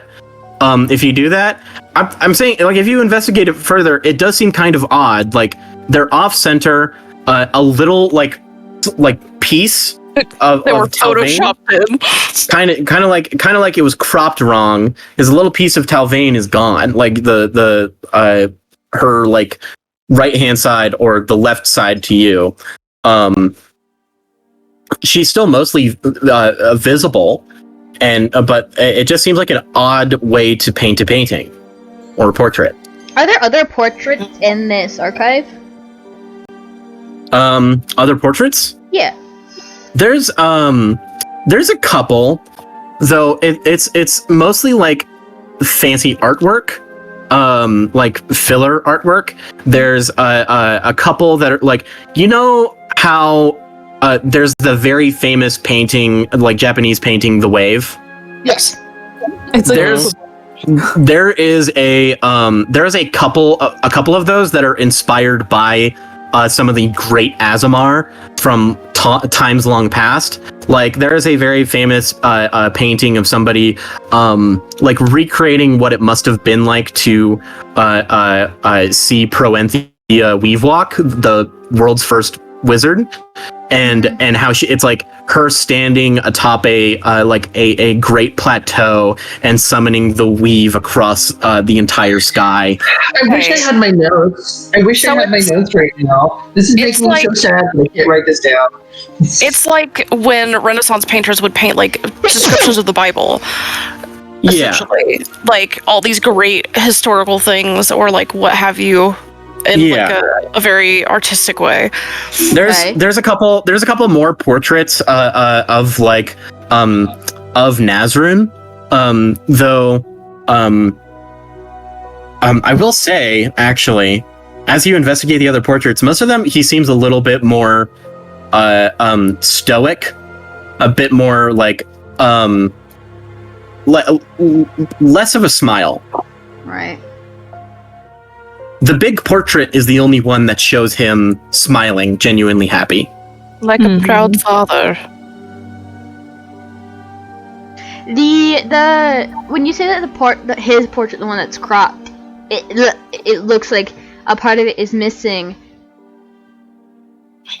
Can I tell if it's been like I don't know if canvas can fold, but like it can. the way that it's framed, you wouldn't be able to tell without like taking it down and removing it and ripping it open, which would be like your own moral conundrum. Like if you want to do that to somebody's painting. No, he wouldn't. We ball. We ball. But more importantly, the books. Yeah. Sorry. I will need. Sorry, I do need you to put this on. I should have told you. I do need you to put this list on the screen when the Twitch screen when you can. But after some testing, you all find that only a handful of books are sized properly to fit inside the 3 slots. Okay. And send me the list, please. Here they are. So we have Quantum Awareness and its applications, a guide on teleportation safety, Sea of Liars, a fictional drama taking place on a pirate ship, Variant, a young adult novel about a rebellious teenage girl, 3 Mages and a Bureaucrat, the script to a comedic thespian production. My personal favorite, you've already read this book. It is a clever textbook. It is a clever textbook on the intricacies of divination. Yeah, I like smart. that one. That was good. Italian Sylvanus, Volume 1, Historical Legends of the Great Azamar and First Druid. Hidden Truths, a cautionary political book about the Blind Eye Spy Network. And Alchemy and You, Potion Brewing 101. Study basics on the nature of alchemy. Honestly, I would Audra's like to solve I the kind of puzzle. want to take a couple of these. Yeah, no, I know Vuras is absolutely taking one. But So, what did you say, Tybalt? I would like to solve the puzzle. sold the puzzle. Oh god, Danny's already got it. Danny's already got it. At least, this is my guess. Anyways, this is my guess. I'm gonna take Sea of Liars, Okay. Variant, and Hidden Truths. And I'm gonna try those 3 books. Because you said there's 3 slots, right? Yes. I'm trying those 3. Sea of Liars, Variant, and Hidden Truths. Nothing happens. What was your thought process on why those would work? I'm just curious. Okay. Well, Variant. And this is going off of the hypothesis that Telvain's running the show. Variant. A rebellious teenage girl. That I would assume correlates to Telvain's childhood. Or their younger time spent with Nazareth. Hidden Truths.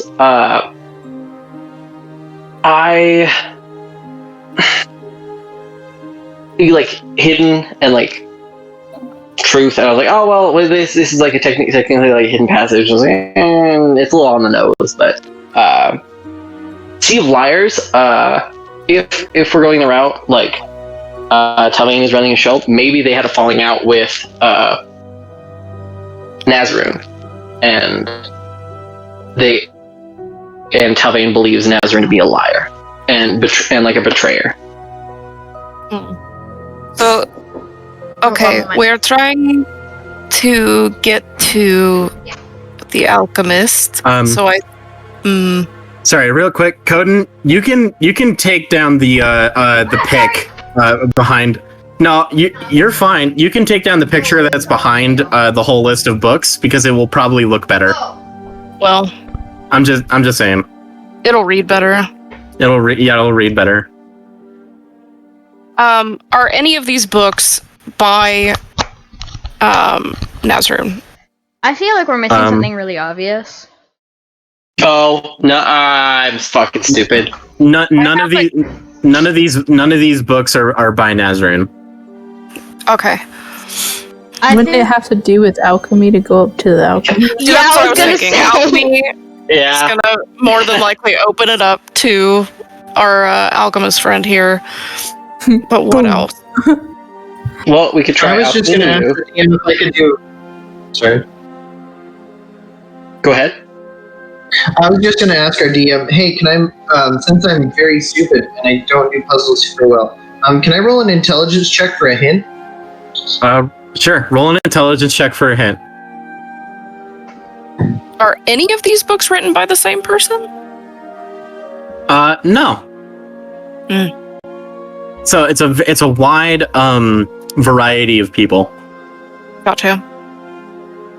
Alright, sorry, I'm going to just roll an intelligence on here. What if we did 18. Atlantis in Volume 1, 18? Alchemy, and 18 then is 3 fine. mages?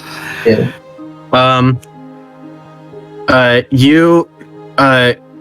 You after investigating the books for a bit, you notice that how they're all like printed.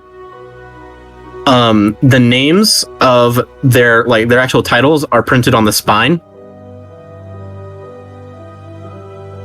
So it's kind of that like up to down printing. And all the first letters are very large. It's like when the first letter. Okay. It's like when the first Spelling. 3-letter word. I'm gonna. Oh, I can't. Oh yeah. Oh. Okay. I'm gonna type out cause what I'm saying, what that means to me, is that.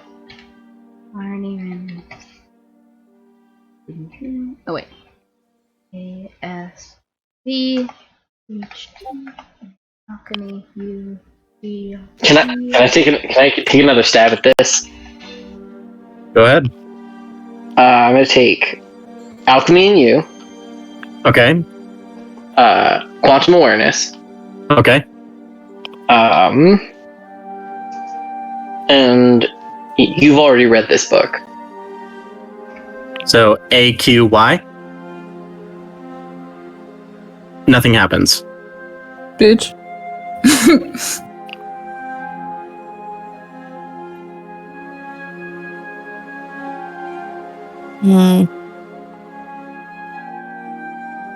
Correction, it is just the first letter of the title that is printed what I was- large. Okay, large. I was That's what I was confused a little thinking. bit. Yeah, I was like, I think Thank you it's for just clarifying on that one. No problem. Oh shit! Would you like to take trying to spell? Did you figure it out? Wait, Well, is it none of these Alchemy are- and You, Hidden Truths in Atlantean Salvinus Volume? Aha. Hold on, Koden, were you going to take a stab at it? I think so. All right, what are you putting in? I think.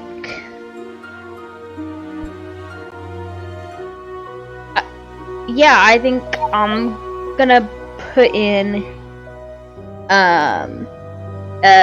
3 mages and a bureaucrat.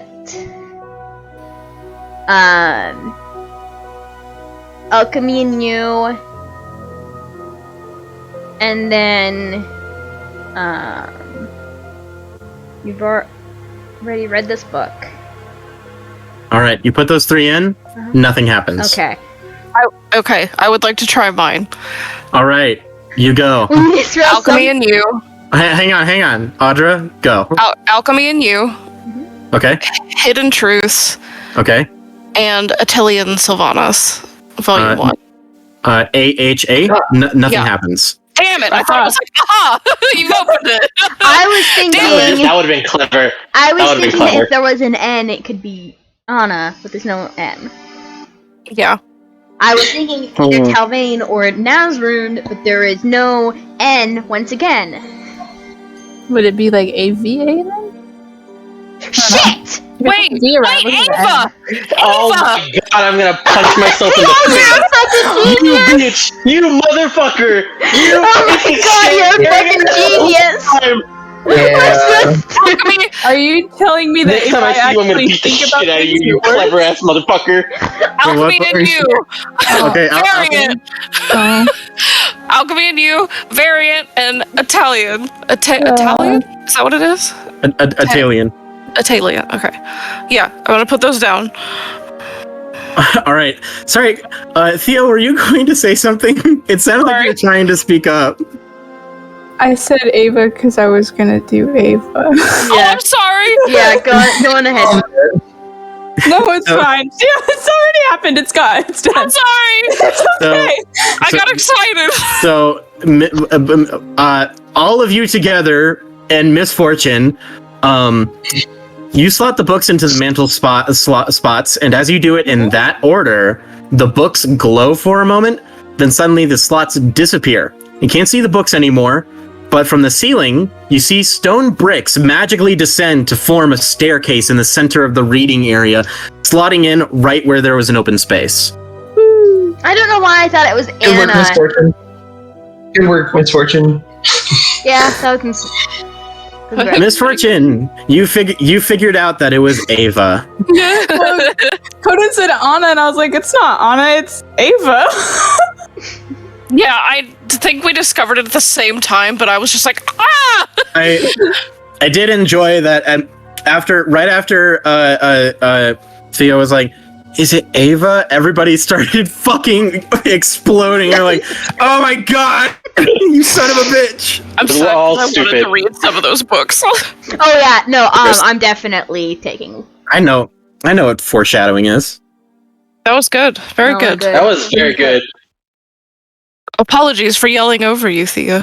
It's okay. Jack, you know which book I'm taking, by the way. Easier. Which book are you taking? Oh, okay. No, I know which book you're taking. Yeah. You're coming with me. You're coming with me. You all climb the stairs up another flight. That thrumming sound growing louder. As the siege weapons pound on and begin to deplete the magic barrier around the spire. You're getting closer to the end of the fight. Ooh. You approach the doors to the alchemy lab. They are locked. And I knock. What? Yeah, no, that's it. That's It's only valid. polite. I mean, we're trying to get on this guy's good side. That is Either true. Audra knocks or Tybalt knocks. I Or will I knock. break in. Misfortune, roll a thieves' tools check. No, I'm gonna let them knock first. You guys knock, and there's no response. Excuse me. I want my gun. I gave one of you an item expressly designed for knocking down doors. I know, and I was just about to say after they knocked, I didn't want to take the spotlight from Theo. It's okay. If you have a thing that'll break down a door, break down the door. Okay. You're a rogue. You can always Mirage unlock then it. is like, alright, I need you all to stand back. Scoot. I put my thieves' tools away. And Pat is everyone out toss the way? Yeah. You toss a throwable ram. I do indeed toss a throwable ram. You chuck a little Lincoln log throwable ram at it. It plinks off, disappears in midair, and then a spectral ghost of a giant siege ram appears suddenly, slams into the door, and the door just pops right off its fucking hinges. Well, that's convenient. From inside, you hear, "My door." Oh my god, it's Snape. I am sorry, you didn't answer the It's knock, the bones. and we didn't It's want the to. alchemist. It's the bones. We try to be polite. So you bypass the door, stepping on it as you get in. I'm gonna And prop find- it back up on the wall. I think I Viraj don't does trip. try and pick it up and put it back. You find that you are already in the middle of the alchemy lab with the way that this staircase is positioned, surrounded by burbling flasks and vials, concoctions in the midst of fermenting. The whole room stinks of chemicals, and a huge contraption is embedded in one of the walls. It appears to be some kind of magical container full of a brightly iridescent liquid, like the color of spilt oil. As you breathe in, you inhale air that tastes tainted with magic and science in equal measure. There are tables, tasty. There are tables covered in components and ingredients, books and journals covered in chicken scratch scrawlings. Much like the kitchen, this place feels seldom occupied by other necromancers. Like they mostly either come here for moments at a time, or they never go in it like at all. Because of this, the lab is cluttered with the tools of trade some singular alchemist is using to craft their elixirs.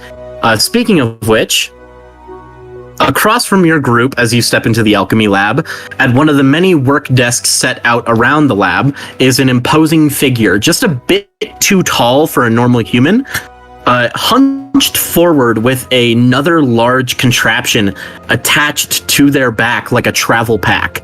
This contraption hisses and lets off steam that nearly fills the room before it disperses, appearing to be the source of that chemical smell more than anything else. This creature, dressed in a covering hood and robes of stained gray, turns slowly to face your crew. You don't see a face. Instead, a convoluted mechanical mask with a tube stuck to the side that attaches to the backpack machinery on its hunched back. The glass lens goggles of the mask stare blankly at your group. More of that strange mechanical function leads down to the being's arms, one of which is nearly covered in a sort of like diesel punk style gauntlet. Their feet are hidden below the gray robes, and no part of this person is actually visible. Me? And it continues to stare down your party. Me, Koden, this isn't the potion master, this is... The master of This is the elixirs. master of elixirs, right. We're gonna call him the Master of Alchemy on accident, and then we're gonna have to fight him. Please. Audra immediately looks towards Tybalt and points at him. Do not touch anything. Yes, please That man just don't. screamed in short, bro. He's living his life. You see, when you look at him, his hands just fidgeting. It's got the twitch. It's not your lab. Don't touch anything. Master of elixirs, I assume. Yes.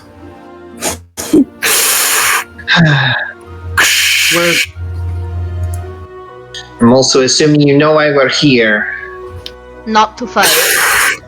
To kill Nazrune. Oh, yeah. Kill is a strong word. We just want to stop the day of burial.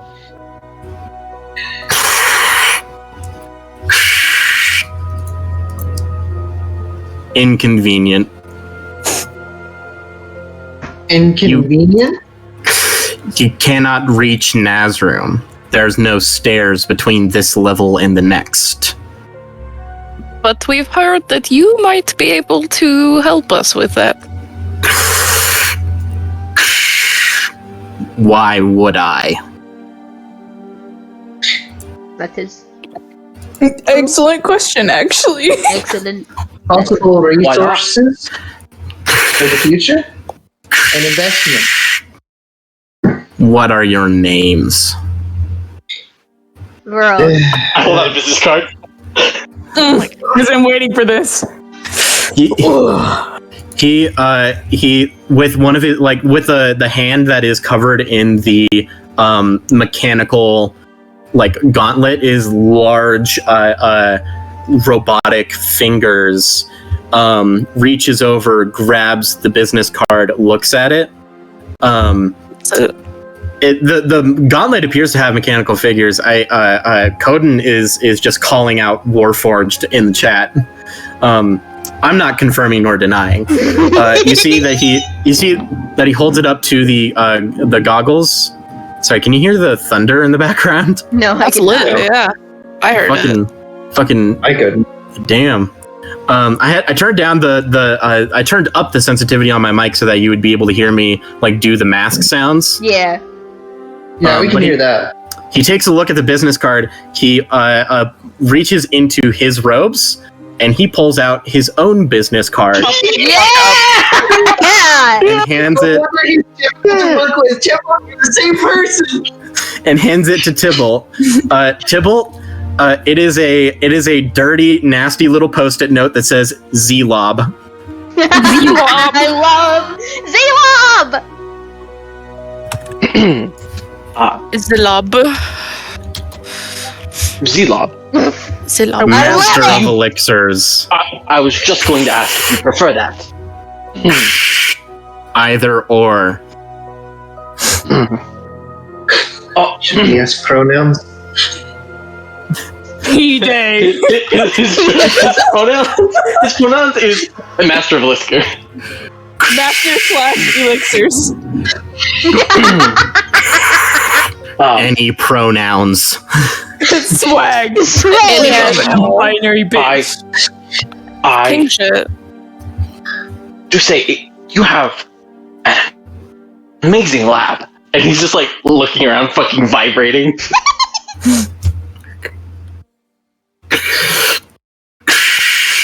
I do. I feel like You are correct. We're going to be straightforward with you, Master of Elixirs. We're looking to stop the Day of Burial. Yes, I understand that it's inconvenient, but we are also trying to save the lives of people, and possibly you could have better chances helping us out in the long run. There's an army of paladins outside. Inconvenient. What? How could we make this convenient for you? Leave. Are you going to pay me to leave? Shit! Damn! I heard that. I heard. That was a good one. Give me some of that. That's the sound of the trebuchets hitting the barrier outside. Right? Yeah. Hell yeah. I Talvain pays me. I think Vuras is not gonna take a chance. I think he's gonna pull out 700 gold pieces. Holy shit. Crap. Oh God. Where'd you get 700 from? I'm not gonna stop you because I don't want to pay for it. Me the same. I don't even think I have that kind of money. But you know what, Vuras? Good for you. Vuras is he doesn't need as much money as this, and so he's like, cool, this will help us a lot. Leave. Roll me a Leave and persuasion help us check. get to teleportation. I think he's like, I will give you this if you help us get to a teleportation receiver and leave without causing more trouble. Give me a persuasion check. Okay, cool. With advantage? That's a lot of fucking money. I mean, to him, is it? I don't imagine Talvain is shitting out gold pieces. Oh.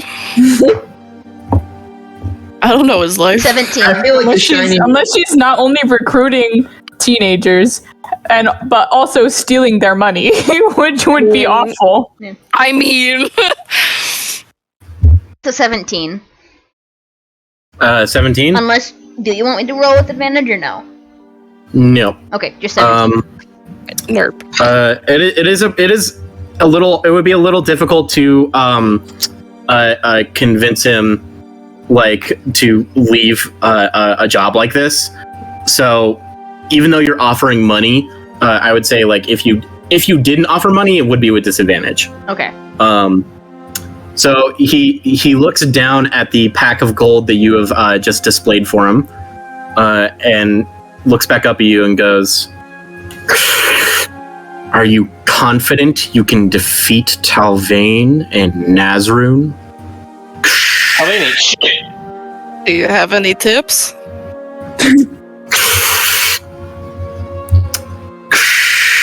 Talvain is summoning something. Aye. You know what? Can feel it.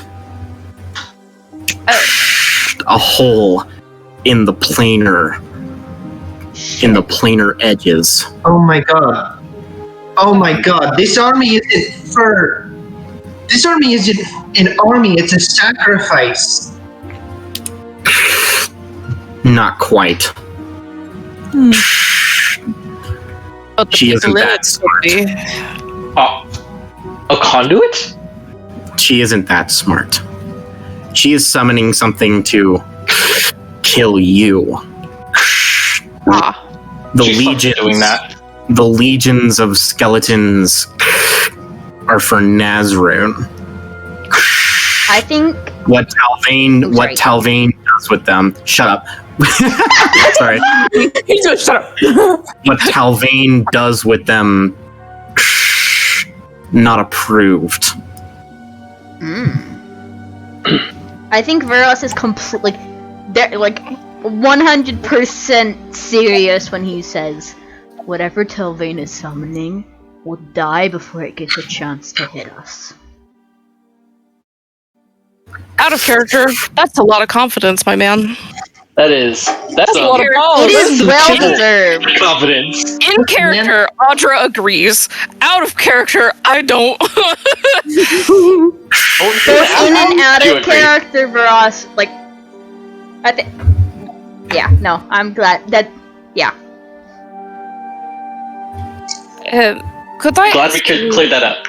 could I ask you a question, if you don't mind? Go ahead. How long have you been working for the two of them? 6 months. And has this always been the goal? Did it change, or was this always the plan? Day of burial was always the plan. But Talvain's plan. I believe, and this may be a hypothesis, the Lich King lives in the dark more literally than you might suspect. Ah, so I was right. Only Talvain and select necromancers speak with him. Not even I can. Oh, I am wondering if they are lying to him about what is going on. It would be easy.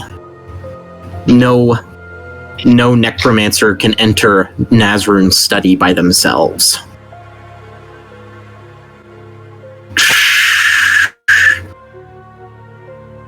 This job has run its course. And he takes the gold in his large mechanical hand.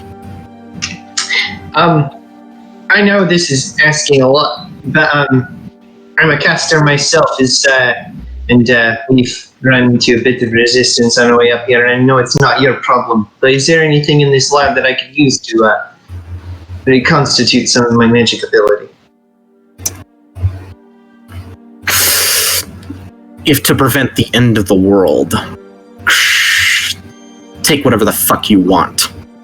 And he points to 3 finished potions on the table. Ooh. Those will be most helpful.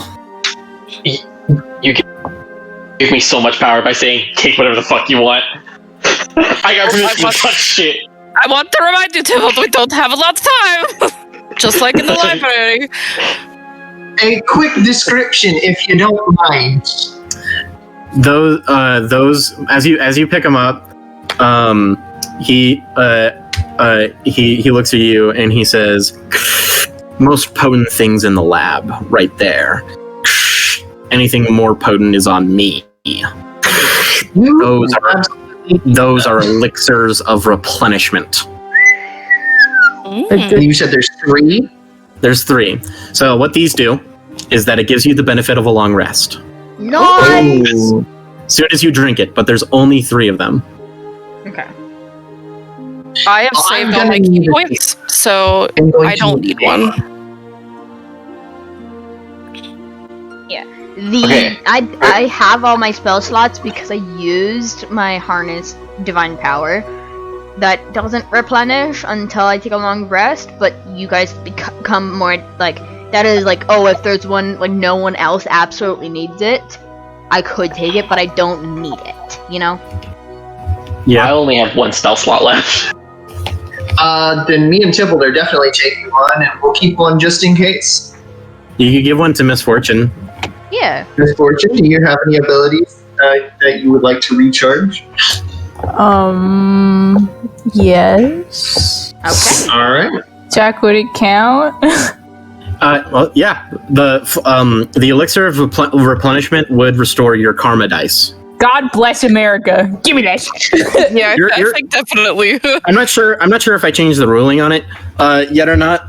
Karma dice replenish after a short or long rest. You did not tell me that, but thank you. I'm sorry. It's okay. I will. You can change it on your sheet. All right, cool. Check Tybalt. Tybalt. Yeah? Roll investigation. Oh, yeah, baby! Jeez. Tybalt's getting spoiled. Well, is getting spoiled. How's a Does he 21? deserve it? A 21. You look around. You look around the laboratory. You start skimming through everything, and as you do, it kind of dawns on you. It's odd. There's a lot of the basics here. A lot of basics for alchemy. There's like ingredients and such and components. And then you look over at Zelob, and you realize he's already taken the good shit. So, can I be honest? What I'm actually looking for? What are you actually looking for? Is like to make shit on the fly. Yeah, cool. That's great. I want like formulas. I want schematics. I want anything of that notion. You can take if you reach for his notes and schematics, Zelob actually places a hand on them and says, "Sorry, those are my writings. Personal." His diary, dog. I don't need to touch that. Like memoirs or like formulas. Formulas. Still personal. And Okay. Can I have one?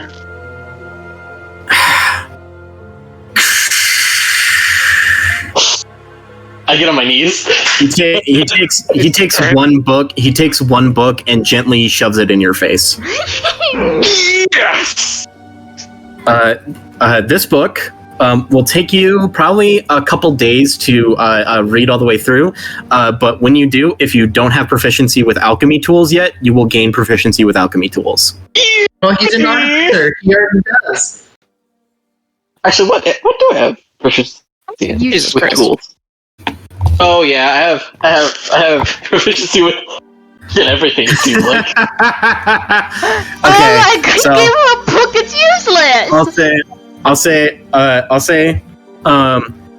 Yeah, well, I can't say you can choose another set of tools because how are you going to read this and then know how to do masonry? Like, Right. It has formulas. It has formulas on basic health potions. It's formulas on basic health potions, acids, and poisons. So you have the means to study and craft, those kinds of things. I will say, from what you can grab around the alchemy lab, you can basically assemble a go-to bag of alchemy tools. Yeah, I'll do that. Nice. Zelob, kind of like he's very slow moving and deliberate. His mask kind of scans over to Misfortune, and the little lenses gleam. My passive perception is a 12, so I probably don't even realize. Oh my god. You're like looking at something like bubbling and you're like, ooh. Whoa. Oh, pretty! So she's never seen anything like this before. Just while you are distracted with a formulating like a bubbling vial of some sort of a strange chemical. The long mechanical fingers of like Zelob's gauntlet slowly creep up, and just as you notice them, they point to the side of your face from beyond the hood. If you were speaking to me, I missed all. I was not speaking to you. Okay, I just wanted to double check. The part that I'm deliberately covering up on purpose? This Yes. fool? Thanks, bud. Wow. He's like, the fuck is that? Intriguing.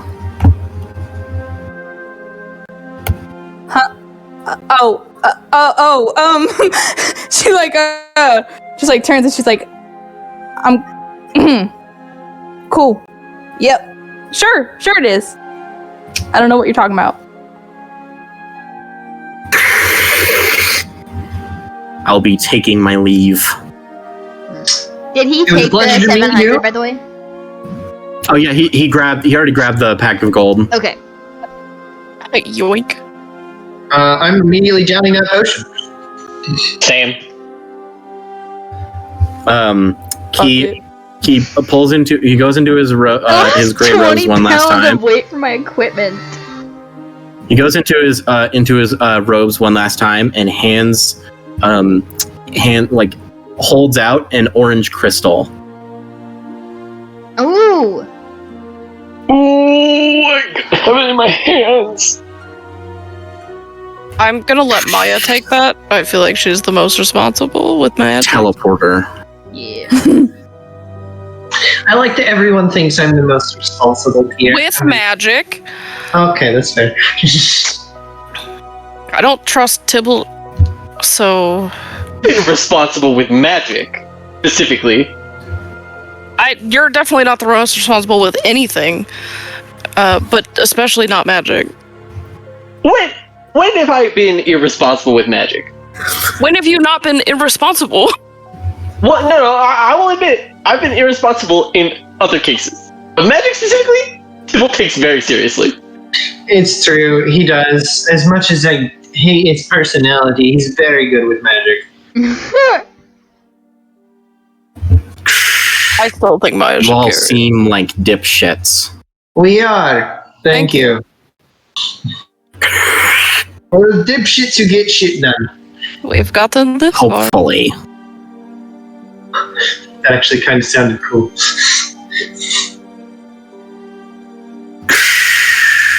Maybe I'll see you later. Another time. Have a nice day. Look forward to seeing your work. Whatever that is. We probably should have asked him what Nazareth was having him do. Or I guess Talvain. You see Zelob,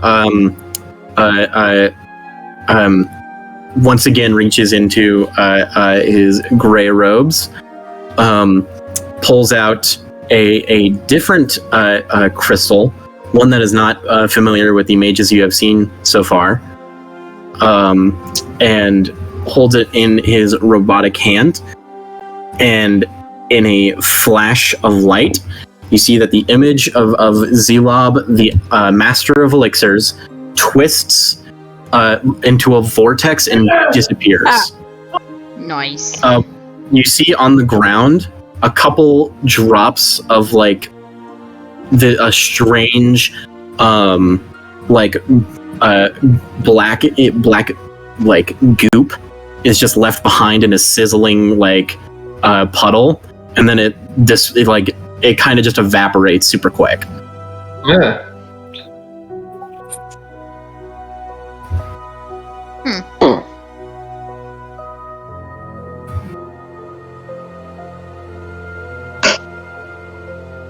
Fascinating. Anyway, I don't know how I feel about him. I am he's still not- very certain that he was either. I'm still thinking that he might have been a warforged. I think he's just fucked up. It could very much just be fucked up. That's true. When he's gone, I down my potion that I was given. I chuck the glass on the floor, and I just fucking like looks really pissed off. She's like, "Oh, intriguing? It's intriguing. That's all you're gonna say? Whatever." Where's the damn stairs? I think Vuras, he very carefully places a hand on her shoulder. I want to take off my bag and like hold it up in front of me. Like, do you want to hit my bag? Sometimes it makes me feel better. Hitting won't help it. But it might feel better. Or cursing. Cursing makes me feel better too. I already cursed once. That's enough for me. I am a very civilized young lady. I appreciate it. I can't relate to that. Civilized young lady. All. All of the above. Take a breath. So, anything else you guys do before you use the teleportation crystal? Not that I can think of. Is there anything else useful in the room? I'm assuming there isn't, but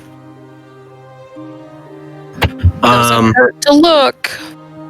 I would say with the way that Tybalt was already investigating around the around the room. It seems like most of the good shit that very, very useful stuff either Zelob willingly gave to you, like the crystal and the 3 elixirs of replenishment, or he took with him. There's like the basic components to make acid and poison and such. The large contraption that has like a bunch of looks like spilt oil in it. You're not even sure what kind of liquid that is. Half of this is like, if you try to do anything yourself, you might fuck something up. Yeah. We're not going to mess with his lab. It'll either blow up or be left alone. I am having an intrusive thought to try and put some of that in my mouth. No. Don't do it. We're going to move. I'm going to... Wybert is sniffing something. Wybert is sniffing one of the vials, and then... Ow! Bad that burnt idea. my nose. That's What why did you you walked expect it. to happen? That's why you walked. That's why you walked it. Someone's like, God, you That's literally idiot. a science thing! It is. That's hilarious. is. Though. Alright. Let's use the portal. All right. Let's do this.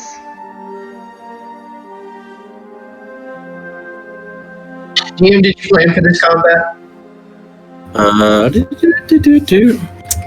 Clear. Make sure that you guys, whoever, like, you know, Drink potions. drink potions, you did a long rest. If anybody wants to take like one of the, like, if anybody wants to like heal themselves with any of the other healing potions as such, do so now, because the moment that you step through that portal, it's like entering a cutscene. Gotcha. Okay. I might want to use one of those. Fog wall. I've only lost 3 hit points. I don't want to... How much do the stim packs heal again?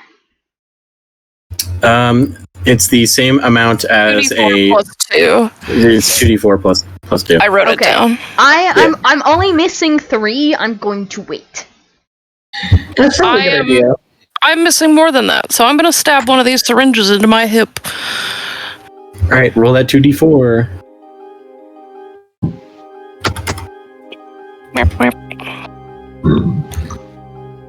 Ah, that was garbage. Fucking 4 from that one. Nice. Hey, Jack, Yes. can I use like my last remaining spell slot before I down my thing to heal Audra? Oh. You sure? With cure wounds? That's a thing?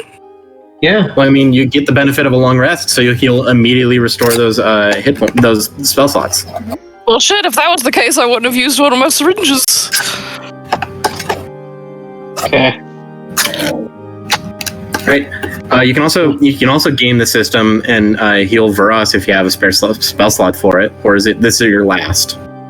This is my last before the long rest. That's okay. Gotcha. So you want to take 8 points of healing? Hell yeah. Thank you, Tybalt. He puts a hand on your shoulder. Need you to survive. I think I can do that. And then he walks away, downing the potion. It's so funny because Audra still doesn't know that you, like, blessed their weapon. Like, made it better. They have no idea. All right. So is everybody ready? I'm ready for combat, DM. Can I go buy a Yeah. snack? that's How what long we- is that going to take? Like 5 seconds. I just gotta run downstairs, grab a snack, run back upstairs. Okay, do that. Do you have headphones in? No, but I'll just join in on my phone real quick. Okay, doke. Okay, sure. I just won't be at my computer. Yeah, you're good. Gotcha. I was almost gonna be like, could I cast Find Familiar? But no, the regular casting time takes an hour. We don't have that kind of time. We don't have that kind of time, yeah. Because I was just like, oh, I could use my my scribe feature. It'd be like, cast it without actually like having to cast it, sort of thing. Because like, there's a thing that says when you cast a wizard spell or ritual, you can use the spell's normal casting time. The thing is, the normal casting time for Find Familiar is 1 hour. Yeah. Damn. I'm sorry. It's okay. It's not gonna bother me now. I know.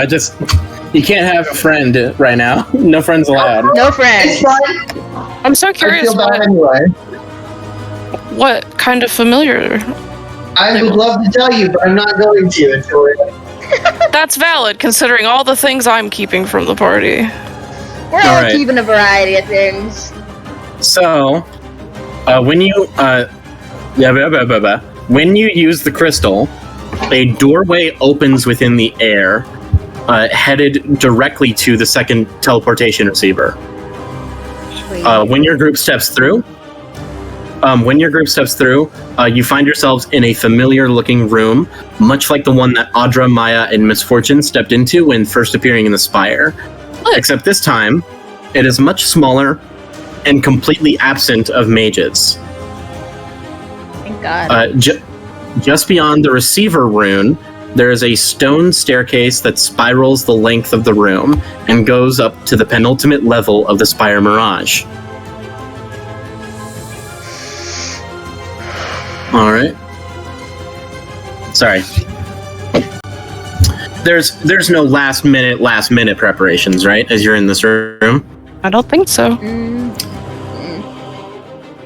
Gotcha. So as your group takes each step, the banging and shouting of battle are so distant and faint, you can barely tell that there's a small-scale war happening just beyond these walls. The hum of illuminating crystals, the ambient stale air, the anticipation of what awaits you as you approach Nazrun's study. A battle is closing in, and your group can no longer turn back from this fight. You meet the doors. Massive, metal, intimidating, carved with necrotic symbols and sharp, hostile imagery, beyond which has to be Imra Talvain and the Lich King, Nazrun. The doors are locked. I'm not even gonna waste it. I'm throwing a ram. Right, you throw a ram. Cinematically, this spectral siege ram appears within the air, swings back and smashes forward against the metal doors. The giant barricaded doors split open. You see the wooden beam that they used to barricade this door just snaps in half as the metal doors swing open to meet the gathering hall. You can move up the current level to the gathering room. All right.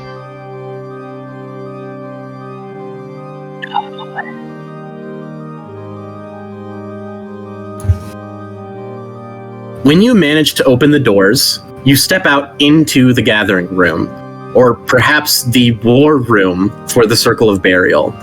Either way, the stage for this moment is large and open. One long table that takes up a good portion of the room, shaped like an ox shoe, which is a horseshoe in a world without horses, with the open end facing your group. The intense thrumming sound you've been hearing is also coming from this room, and you see at the head of the table, two necromancers flank each other side of a third necromancer, whose arms are raised into the air. She chants in a deep and near incomprehensible language, and you notice she is lifting her arms in the air towards a planar portal, calling forth a creature from across the plains. The portal is bursting heat and arcane energy, ripping open a hole in the fabric of reality. It's the kind that pushes you back with the force of its existence, as well as the wind buffeting the hood off of the summoning necromancer, who, with a stoic and determined face, is Imra Talvain, summoning forth a devil. I will say right now, I don't know what's Audra's passive insight? Passive insight? Let me look. Hold on one second.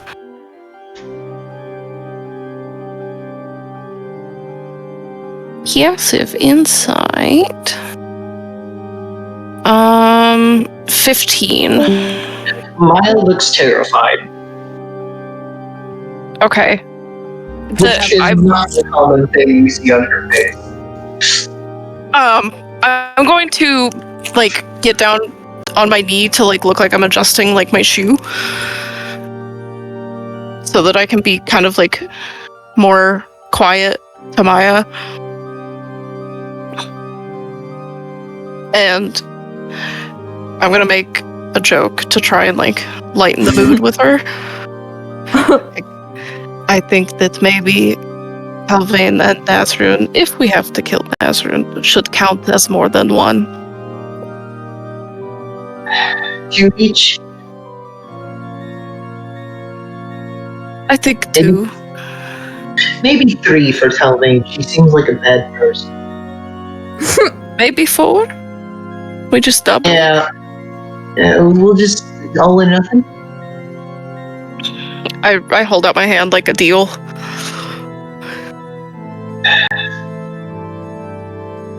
She grabs your hand and she's just staring at it for a moment. She's just like, I give it a little squeeze. I've never killed anyone. You are fitting a lot into this little moment right here. I mean, you gonna stop us? No, I'm not. It is a good moment. I mean, we could always say we did this before we got on the teleporter. So that there's an actual moment. Because I imagine she still looked terrified before we got in the teleporter. Yeah. As soon as she saw the door, she was nervous.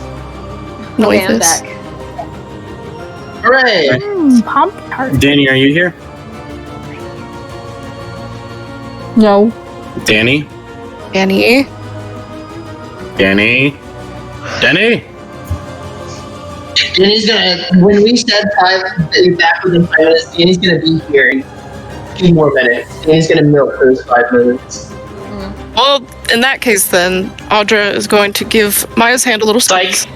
Psych. Damn. Dani, you piece of garbage! I knew it. Dani, was that in your brain? Was that in your brain, Dani?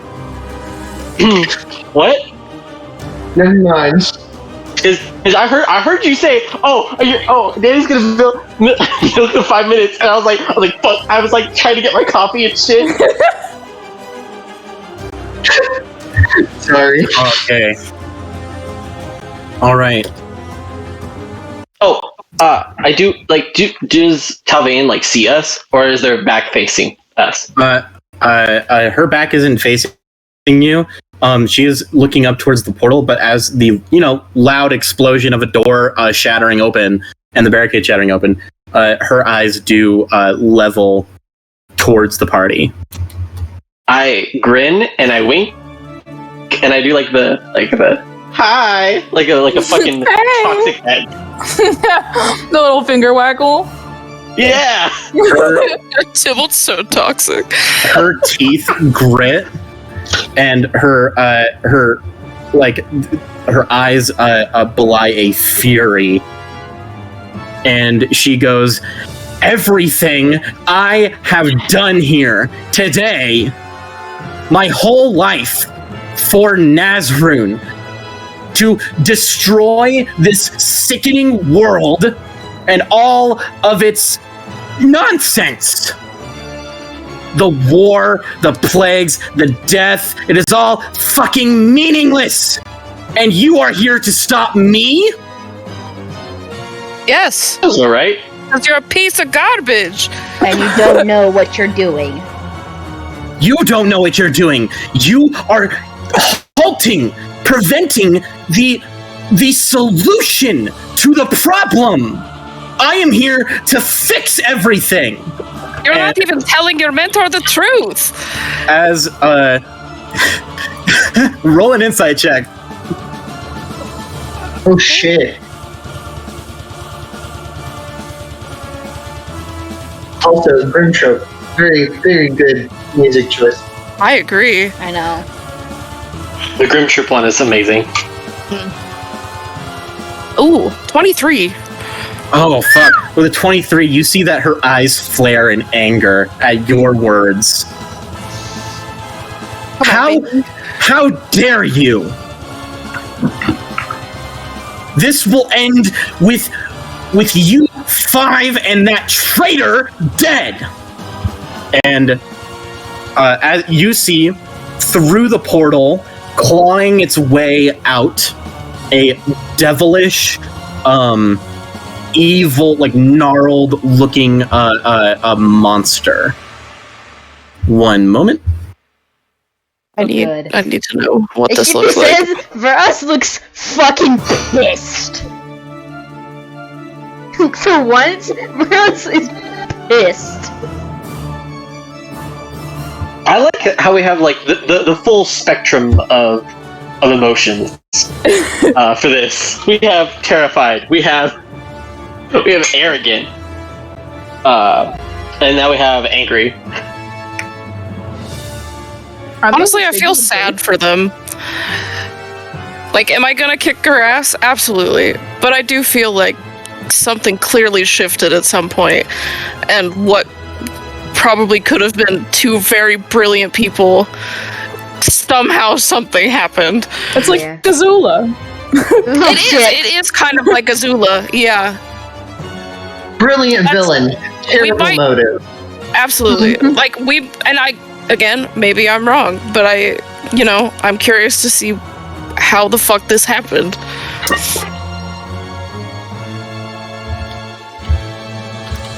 All right.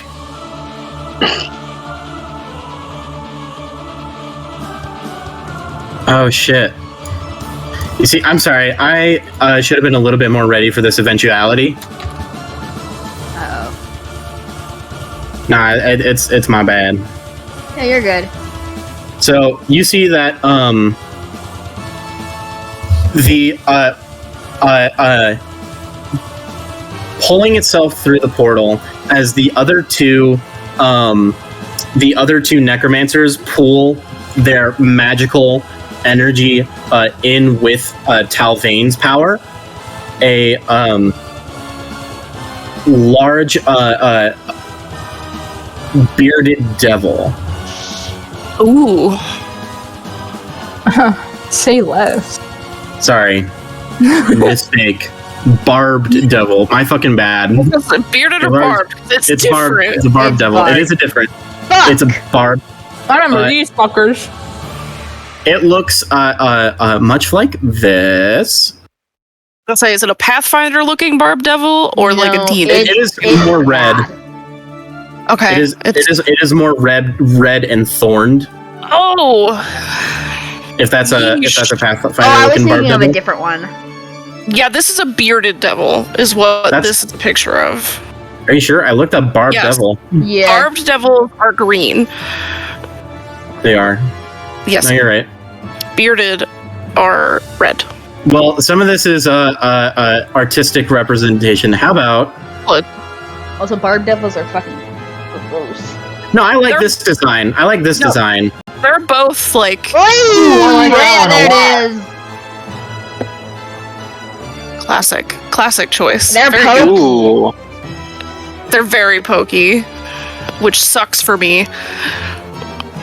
Yeah. Although, So, Talvain, playing around with magic that she might not fully understand, yanks summons a barb devil covered in spines and a wicked grin, flaming eyes, a long blue tail, large claws. It yanks itself into the material plane.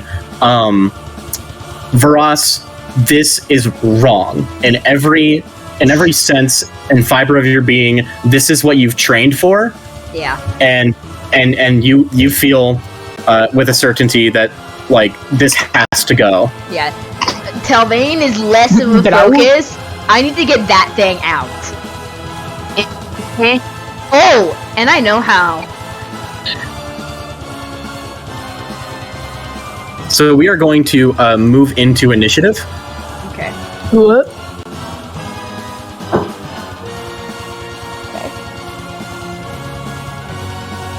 I would like everybody to roll initiative. Yep. Oh, my dice! My initiative has not been that good today.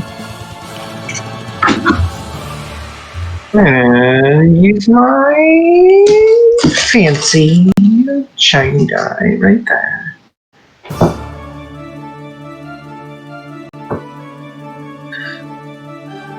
Music Fox. What's your dex, Theo? What's your dex? +3. Oh, then you go first. Who? No, Tybalt goes first. God damn it, Tybalt! You should know I'm Danny sorry. never rolls below a 17. It never that's true. happens. And if they do, it's a 1. Yeah. No, that's true. I either roll really consistent and really nice, or I fail miserably. There is no in Always between. funner. Honestly, that's hilarious. Unfortunate, but hilarious. Mm-hmm. It makes my time fun.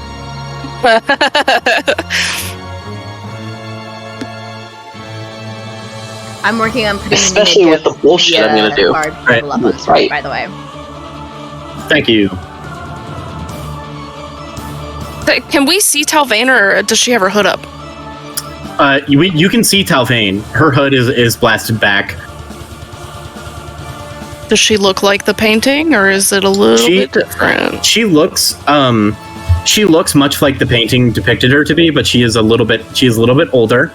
Now it seems to be like that was when she first started her apprenticeship under Nazarene. And she was looked stoic and determined in the painting, and now she looks determined but furious and full of anger and she is off the deep end, as you might be able to tell. She's sifting out here. Yeah, she kind of is. All right.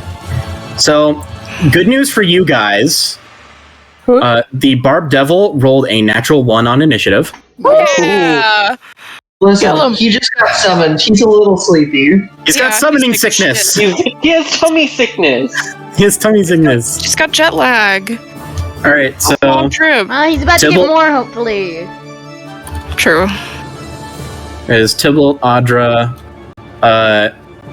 which one? Miss Fortune's going first. Yeah. Between her and Vuras, right? Yeah. Mm-hmm. If he had more decks than me, I would actually cry. No, I feel like this man don't know how to dance. I would be the worst rogue ever. And I already am.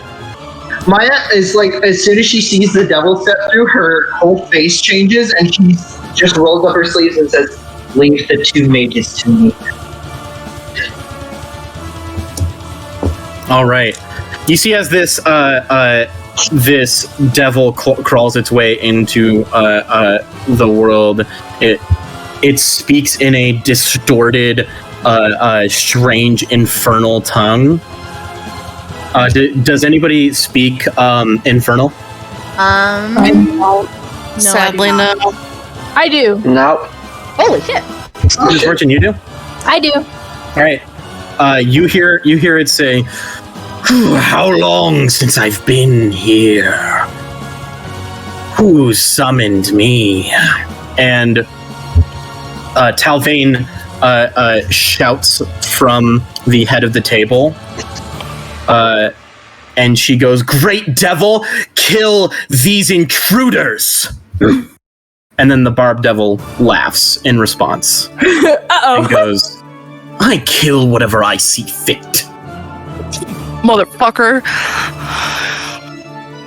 Maybe You have if you had any the idea time what you to just edit brought people.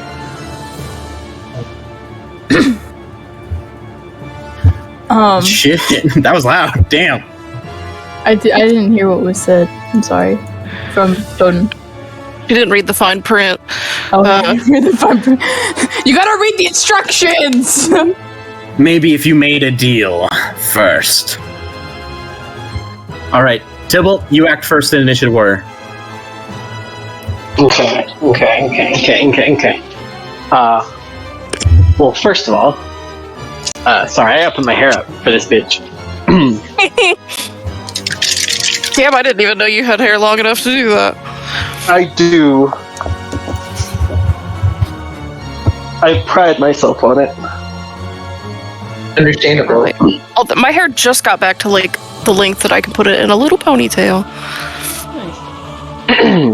I assume we're all just like kind of like the Ghostbusters. We're all like side by side, except for Wybert. Wybert's probably behind us. Wybert's like, Wybert is 100% behind you guys.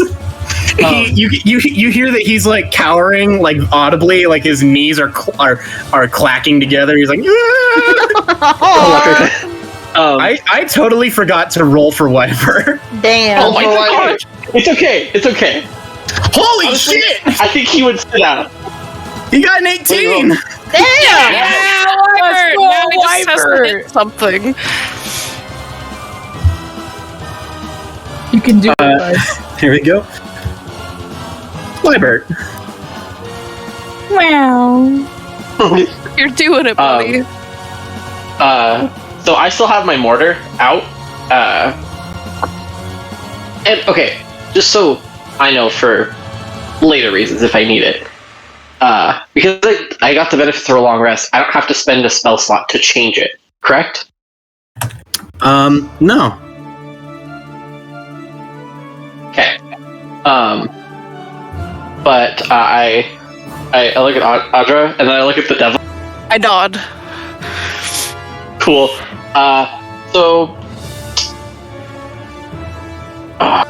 Okay, I gotta figure out what I want to do. I didn't even think about this. I'm not prepared. Fuck. Okay. We all got a lot of time, man. I know. Oh. How far away are they? The devil is actually within like 30 feet in the room. Talvain is like, I would say 60 feet away. Oh, so the devil is closer. Nice. 60 feet away? Actually, I change it. I'm thinking more logically that it's if the devil is being summoned in the middle of the room, and Talvain is on the way other side of the room, it's more like Talvain is like 80 feet away from you. Okay. But the devil's like to 30 feet, correct? Yes, it is in the middle of the room. Cool. That's perfect. I am actually I'm going to use my action to cast Fairy Fire on it. Oh. Each object in a 20-foot cube within range is outlined in blue, green, or violet light, my choice. I'm gonna do violet. Violet? Yeah. Any creature in the area, when the spell is cast, also is outlined in light if it fails a dexterity saving throw. So you have to make a dex save. All right. Devil has to make a dex save. It rolled an 11. That does not save. All right, so it gets covered in it's get covered in light. Yep. For the duration, objects and creatures shed dim light in a 10-foot radius. Any attack roll against an affected creature or object has advantage if the attacker can see it.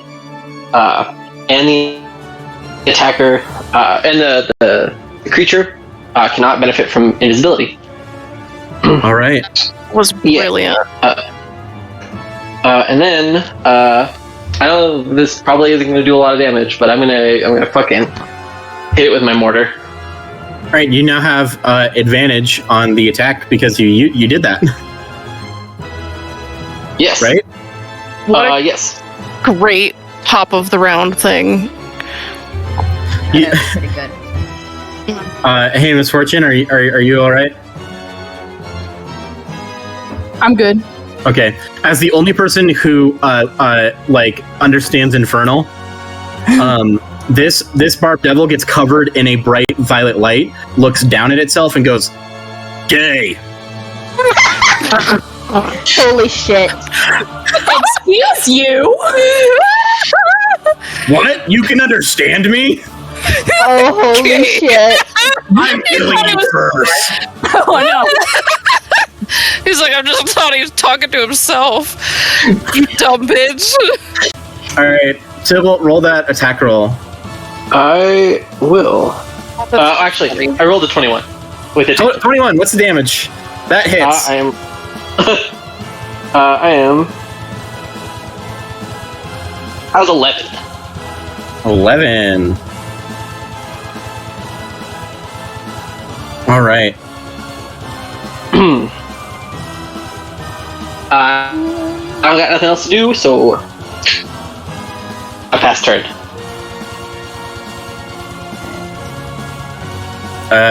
Fuck. There we go.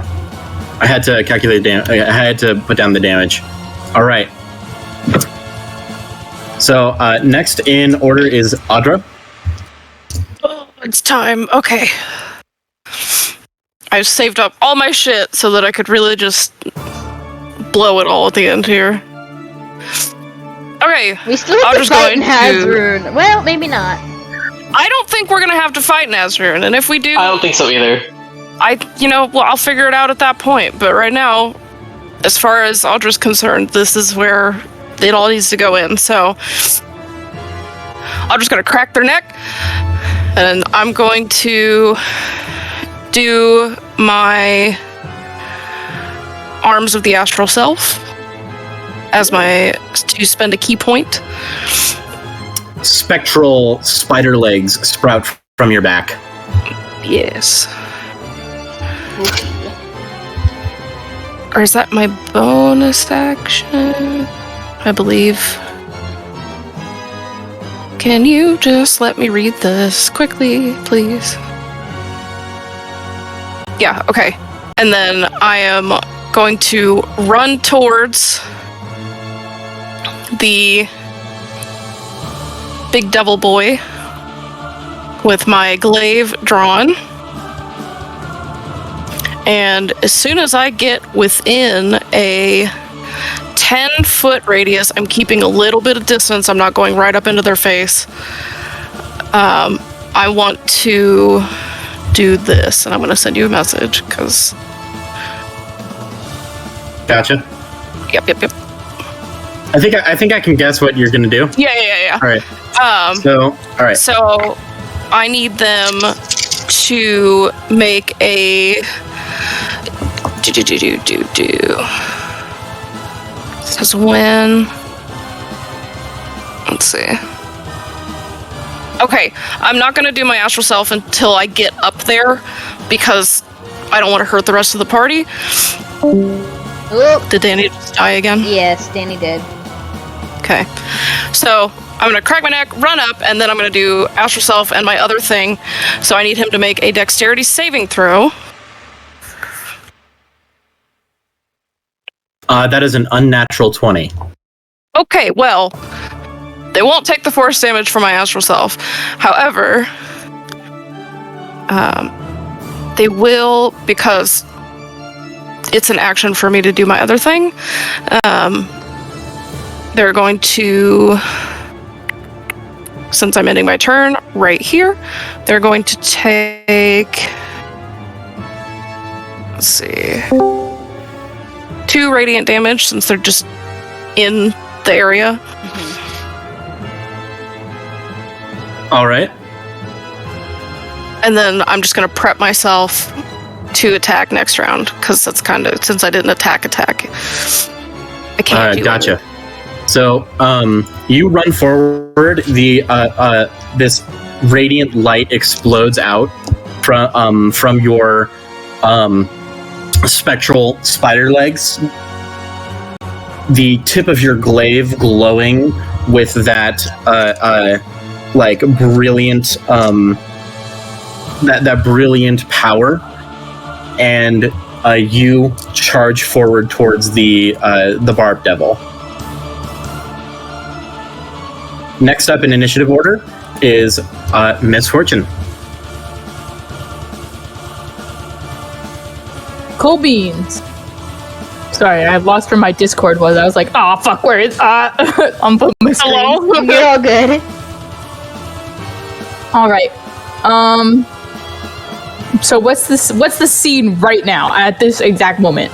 Audra is running towards the Barb Devil, who is now covered in a violet light. The violet light is giving everybody advantage on attack rolls against it. Ooh, nice. The Talvain. By the way. What was that? I was saying for the next minute, by the way. For the next minute. Talvain is about like 80 feet away. 80 feet away from you. You see that the 2 necromancers that are flanking on either side of her are like backing away as they see the Barb Devil. And she turns to them and she goes, "What are you doing? Go out there and fight!"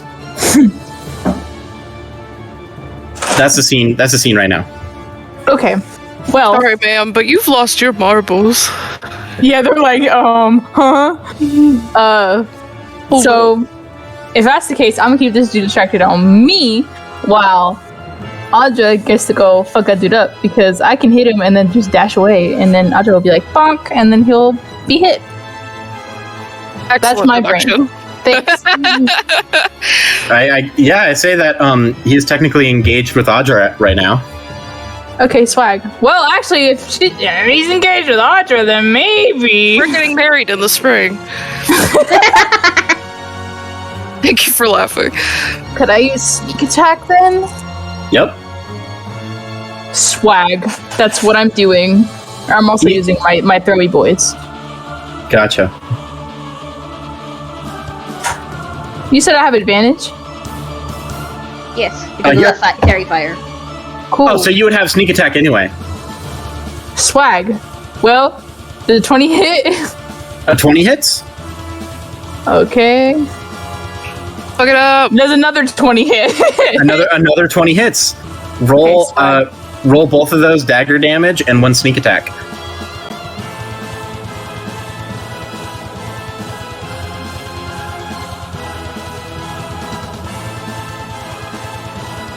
That's 19 damage total.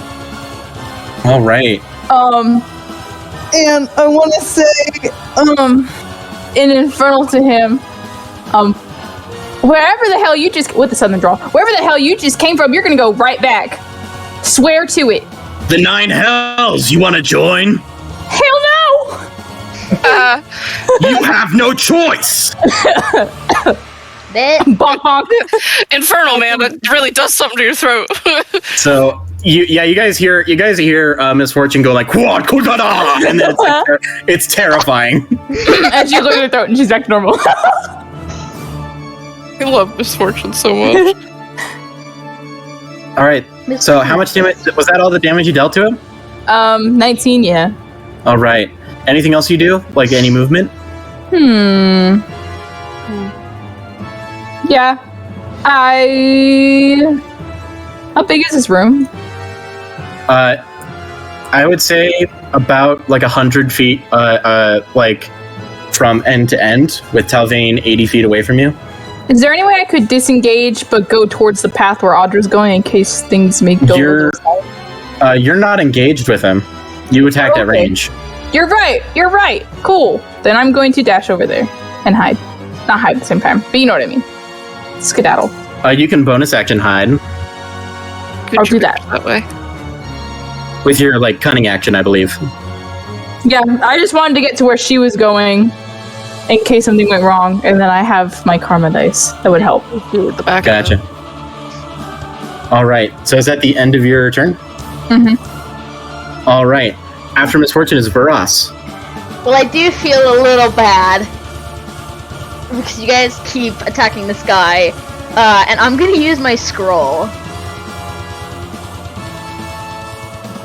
Fuck yeah, time to read, bro. You pull out the scroll of banishment that Pocket gave you. Yes. I need to do a spellcasting ability check, and I remember that DC is way higher for the spell target. Yes. Because this is like an advanced banishment. Yeah, because it is a heightened banishment spell, but you have to make a spell ability check. Yeah. So. I completely forgot you had that. Okay, let's. Please, for the love of God, I really hope I get a good roll. It's gonna get a lot more interesting if you didn't. Okay. I'm fucking scared. I'm not gonna lie. It's okay. If it doesn't work, I believe in us. I add my spellcasting. It's okay. Yeah, it's my charisma. It'll be +2.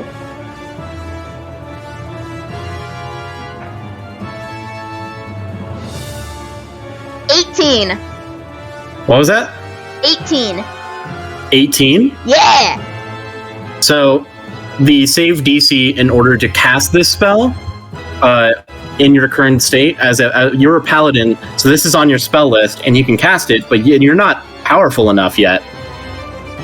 No, I'm not. Save DC for this was 17. Oh my god! You just skimmed past it. You just skimmed past it. You are able to cast banishment. Oh my Get this God. fool out of here! What did I say? What did I just tell him? God bless. What did I just tell him? Holy shit! So, because of how banishment works, and how the heightened spell works, with the way that you cast it with that scroll, has to succeed on a what was it? Charisma saving throw or be banished, and the DC for this is 20. I'm fucking shaking. He has a +2.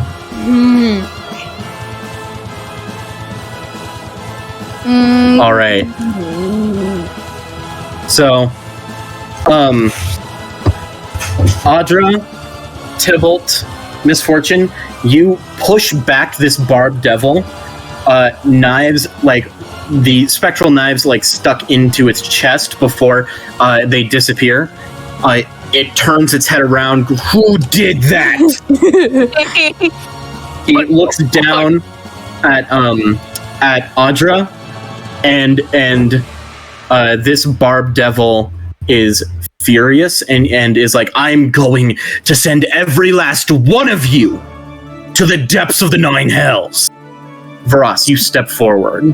You pull out this scroll, radiant and brilliant letter, like writing glowing off of the magic parchment.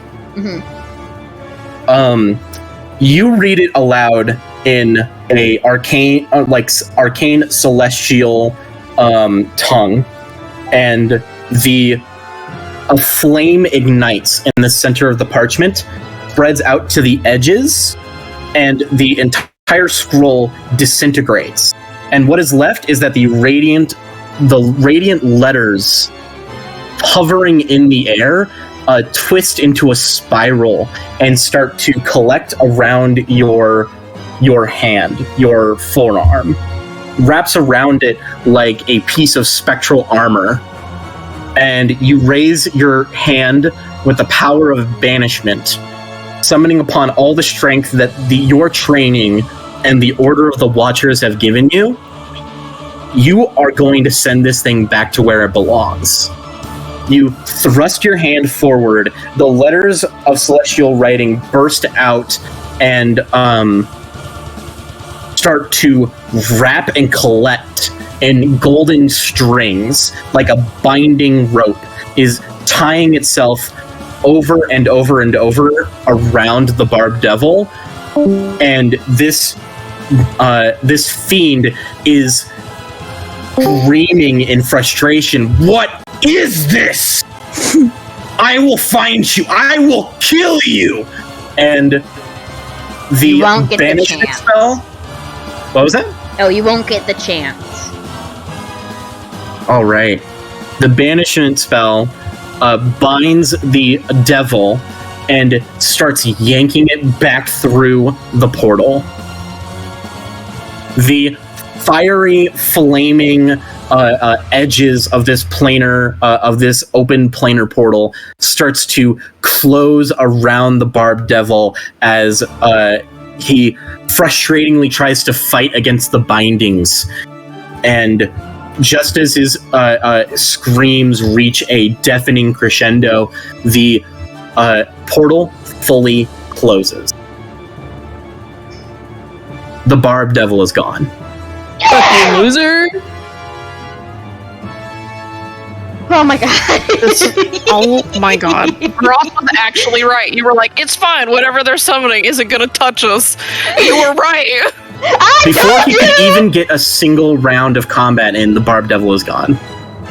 Which is good, because that would made this fight a lot harder.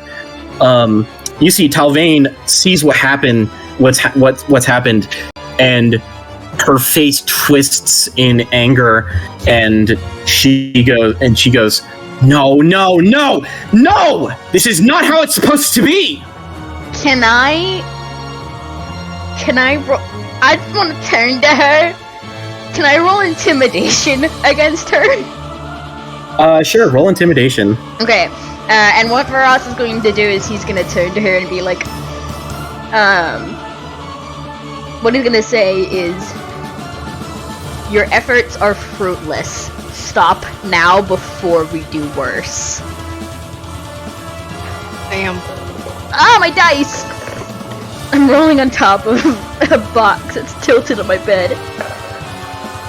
Alright, that is... that's 21. 21? Hmm? Let me roll for her. Alright. So, what happens is, because this is a boss fight, you do not sway Talvain. Okay. You do sway the necromancers that are flanking her. and they go, "Talvain, this isn't worth it. Master Talvain, we can't keep doing this." And she screams. She goes, "Cowards! All of you!" And she starts levitating off of the ground. Oh shit! You see dark wisps seem to burst out of her robes, hiding her face for a second, and then they disperse, explode outward, and she is now wreathed in these spectral necrotic tendrils, this otherworldly ethereal energy, and her face appears to be twisting like other forms of her, like ghostly forms of her face are twisting around and wailing out, and her appearance looks more skeletal in nature. She has just used her form of dread. Shit! Yeah. So, Vuras, does that do your turn? Yes, that is going to be the end of my turn. All right. We go into the second stage.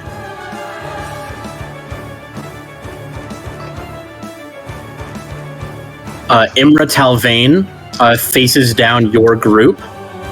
And up next is Wybert.